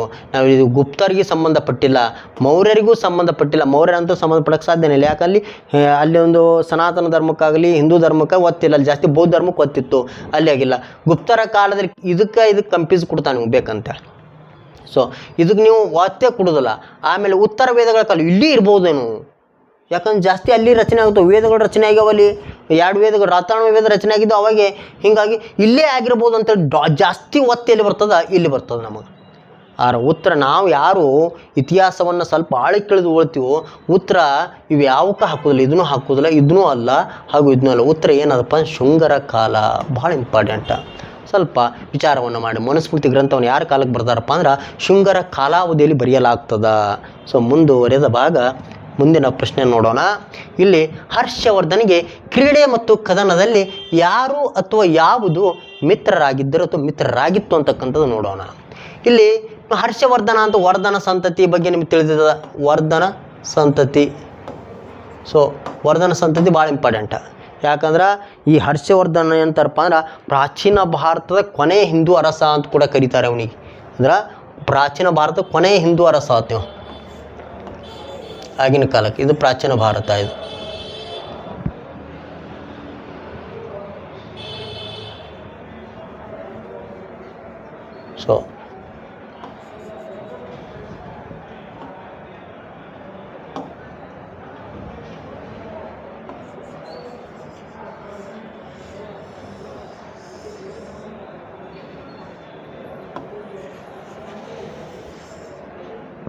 ಸೊ ಇದು ಪ್ರಾಚೀನ ಭಾರತ. ಇದು ವರ್ಧನ ಸಂತತಿ ಈ ರೀತಿ ಇತ್ತು. ಇದೆಲ್ಲ ವರ್ಧನ ಸಂತತಿ. ಈ ಕಡೆ ದಕ್ಷಿಣ ಭಾಗ ಏನಾಗಿತ್ತಪ್ಪ ಅಂದರೆ ಚಾಲುಕ್ಯರಿಗೆ ಸಂಬಂಧಪಟ್ಟಿತ್ತು. ಆಗಿನ ಕಾಲದ ನಮ್ಮ ಚಾಲುಕ್ಯ ಅರಸರಿಗೆ ಸಂಬಂಧಪಟ್ಟಿತ್ತು. ಇದು ವರ್ಧನ ಸಂತತಿಗೆ ಸಂಬಂಧಪಟ್ಟಿತ್ತು. ಈ ವರ್ಧನ ಸಂತತಿ ಯಾಕೆ ಇಂಪಾರ್ಟೆಂಟ್ ಆಗ್ತದಪ್ಪ ಅಂದ್ರೆ ಈತನ ಕೊನೆ ಎಂದು ಹರ್ಷವರ್ಧನಿಗೆ ಸಂಬಂಧಪಟ್ಟಿರ್ತಕ್ಕಂಥ ಹರ್ಷಚರಿತೆ ಇರ್ಬೋದು. ಸೊ ಉತ್ತರಾಪತೇಶ್ವರ ಅಂತಕ್ಕಂಥ ಹೆಸರನ್ನು ಗಳಿಸತಕ್ಕಂಥ ವ್ಯಕ್ತಿ ಹರ್ಷವರ್ಧನ. ಹೀಗಾಗಿ ಎಲ್ಲಕ್ಕೂ ಒಡೆಯನಾಗಿದ್ದ. ಅವು ತನ್ನದೇ ಕಾಲಘಟ್ಟದಲ್ಲಿ ತನ್ನ ಸೇಡನ್ನು ತೀರಿಸಿಕೊಂಡು ಆ ರಾಜ್ಯವರ್ಧನಿಗಾದ ಸೋದರಿ ತಂಗಿಯಾದ ಅವಮಾನದ ಸೇಡನ್ನು ತೀರಿಸಿಕೊಂಡು ಗೌಡ ದೇಶ ಶಶಾಂಕನಿಂದ ಹೋರಾಟವನ್ನು ಮಾಡಿರ್ತಕ್ಕಂಥದ್ದು ನಿಮ್ಗೆ ತಿಳಿದಿರ್ತಕ್ಕಂಥ ಸಂಗತಿ. ಇವನಿಗೆ ಕೆಲವು ಹವ್ಯಾಸಗಳಿದ್ದು. ಇವತ್ತು ಕೂಡ ಏನಾಗಿದ್ದಪ್ಪ ರತ್ನಾವಳಿ ಅಂತಕ್ಕಂಥ ಗ್ರಂಥವನ್ನು ರಚನೆ ಮಾಡಿದ್ದ. ಇದು ಕೂಡ ಒಬ್ಬ ಏನಾಗಿದ್ದಪ್ಪ ಮಹಾಲೇಖಕನೌದು, ಕೃತಿಯ ರಚನಾಕಾರನ ಹೌದು, ಸಂಗೀತಗಾರನ ಹೌದಾಗಿದ್ದ ಇವನು. ಸೊ ಕ್ರೀಡೆಗೆ ಸ್ವಲ್ಪ ಏನಿತ್ತ ಒತ್ತನ್ನು ಕೊಟ್ಟಿದ್ದ. ಇಲ್ಲಿ ಏನು ಕೇಳ್ತಾನಪ್ಪ ಅಂದರೆ ಕ್ರೀಡೆ ಮತ್ತು ಕದನದಲ್ಲಿ ಅಂತ ನಾವು ಆತನ ಯುದ್ಧದಲ್ಲಿ ಮತ್ತು ಕ್ರೀಡೆಯಲ್ಲಿ ಯಾವಾಗ ಒಬ್ರು ಹೆಲ್ಪ್ ಮಾಡ್ತೀರ ಅವನಿಗೆ, ಯಾವಾಗಲೂ ಅವನ ಜೊತೆಗೆ ಇರ್ತಿತ್ತು. ಅದು ನಾವು ಜಾಸ್ತಿ ನೋಡಿ 4 ಪ್ರಶ್ನೆಗಳನ್ನು ಕೊಟ್ಟಾನ. ಹುಯನ್ಸಾಂಗ, ದರ್ಪಶತ ಆನೆ, ಬಂಡಿ ಸಹಾಯಕ, ಗೌಡ ದೇಶದ ಶಶಾಂಕ. ಇಲ್ಲಿ ಕನ್ಫ್ಯೂಸ್ ಆಗ್ತಾವೆ ನಾವು. ಈಗ ಹುಯನ್ಸಾಂಗ್ ಭಾಳ ಅವನಿಗೆ ಆಪ್ತನಾಗಿದ್ದನು ಕೂಡ, ಭಾಳ ಆಪ್ತನಾಗಿದ್ದ. ಯಾರು? ಹುಯನ್ಸಾಂಗ್. ಸೊ ನೀವು ಕೊನೆ ನಡೆಯತಕ್ಕಂಥ ಬೌದ್ಧ ಸಮ್ಮೇಳನದ ಅಧ್ಯಕ್ಷನಾಗಿ ಮಾಡ್ತಾನೆ ಅವನು ಹುಯನ್ಸಾಂಗ್. ಅಷ್ಟು ಆಪ್ತನಾಗಿದ್ದ ಅವನಿಗೆ. ನಮಗೆ ಪಟ್ಟಕನೆ ತಲೆಯಲ್ಲಿ ಓಡ್ತದ ಹುಯನ್ಸಾಂಗಿನ ಕಡೆ ಓಡ್ತದೆ. ಆದ್ರೆ ಇಲ್ಲಿ ಕನ್ಫ್ಯೂಸ್ ಮಾಡ್ಯಾನ ನೋಡಿರ್ಬೇಕಾರೆ ಯಾರು ಅಥವಾ ಯಾವುದು ಅಂತ ನಾವು ನೋಡು.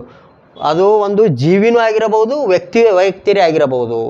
ನೋಡು ಬರೀ ಯಾರು ಅಂದರೆ ಡೈರೆಕ್ಟ್ ವ್ಯಕ್ತಿ ಕಡೆ ಹೋಗ್ಬಿಡ್ತಿತ್ತು ನಮ್ಮದು. ಬಟ್ ಮತ್ತೆಂತಾನೆ ಯಾವುದು ಅಂತ ನಾ. ಸೊ ಇಲ್ಲಿ ನಾವು ಭಾಳ ವಿಚಾರ ಮಾಡಿ ಉತ್ತರ ಹಾಕುವಂಥದ್ದು. ಇಲ್ಲಿ ಮುಖ್ಯವಾಗಿ ಯಾವುದು ಅಂದಾಗ ಇಲ್ಲಿ ನೋಡು, ಆನೆ ಅಂತಕ್ಕಂಥ ಒಂದು ಪದ ಒಂದು ಬರ್ತದೆ. ನಾವು ಸ್ವಲ್ಪ ಸಾಮಾನ್ಯ ಜ್ಞಾನ ಏನಪ್ಪ ಅಂದ್ರೆ ಕದನದಲ್ಲಿ ಆನೆಗಳ ಬಳಕೆ ಆಗ್ತದೆ. ಸೊ ಅಥವಾ ಇನ್ನು ವಿಹಾರಕ್ಕೆ ಹೋದಾಗ ಆನೆಗಳನ್ನು ತೆಗೆದುಕೊಂಡೇ ಹೋಗ್ತಾರೆ. ಇದು ಕೂಡ ನಾವು ವಿಚಾರವನ್ನು ಮಾಡಬೇಕು. ಇದು ಆಗಿರ್ಬೋದು ಅಂತಕ್ಕಂಥ ಡೌಟ್ ಇಟ್ಕೊಂಡು ನೋಡೋಣ. ಸೊ ನಂತರ ಬಂಡಿ ಸಹಾಯಕ ಕೇವಲ ಇತ್ತು ಮೆಸೆಂಜರ್ ಆಗಿದ್ದ, ಸ್ವಲ್ಪ ಗಾಡಿ ಕಡಿತನ ಸುದ್ದಿಗಳನ್ನು ಹೇಳ್ತಿದ್ದ ಇವನು ಸಹಾಯಕ. ಈ ಗೌಡದೆ ಶಶಾಂಕ ಆಗಲು ಸಾಧ್ಯನೇ ಇಲ್ಲ, ಯಾಕಂದ್ರೆ ಅವನೇ ವೈರಿ. ಯಾರು? ಗೌಡದ ಶಶಾಂಕನ ಇನ್ನೂ ಕೊಂದಾಗ್ತಾನ. ಯಾರು? ಕಾಮರೂಪದ ಭಾಸ್ಕರ ವರ್ಮನ ಸಹಾಯದಿಂದ ಈ ಗೌಡ ದೇಶ ಶಶಾಂಕನನ್ನು ಕೊಂದಾಗ್ತಾನೆ. ಯಾಕೆ? ರಾಜ್ಯವರ್ಧನ ಕೊಂದಾಕಿರ್ತಾನ, ಅವರ ಸೋದರನಾಗಿರ್ತಾನ, ಅಣ್ಣನಿಗೆ ಕೊಂದಾಕಿರ್ತಾನ. ಇವ ಹೇಗೆ ಆಗಲು ಸಾಧ್ಯ? ಉತ್ತರ ಇದೂ ಅಲ್ಲ, ಇದೂ ಅಲ್ಲ, ಇದು ಆಗಲು ಸಾಧ್ಯವಲ್ಲ. ಉತ್ತರ ಯಾವುದಪ್ಪ ಅಂದ್ರೆ ದರ್ಪಶತ ಆನೆ. ಭಾಳ ಇಂಪಾರ್ಟೆಂಟ್ ಕ್ವಶನ್ ಇದೆ, ಪ್ರಮುಖ ಕ್ವಶನ್ಗಳಲ್ಲಿ ಇದು ಕೂಡ ಒಂದು. ಯಾವುದು? ದರ್ಪಶತ ಆನೆ ಅಂತಕ್ಕಂಥದ್ದು. ಈಗ ಮುಂದಿನ ಪ್ರಶ್ನೆಗೆ ಹೋಗೋಣ. ಈಗ ಮುಂದುವರಿದ ಭಾಗ.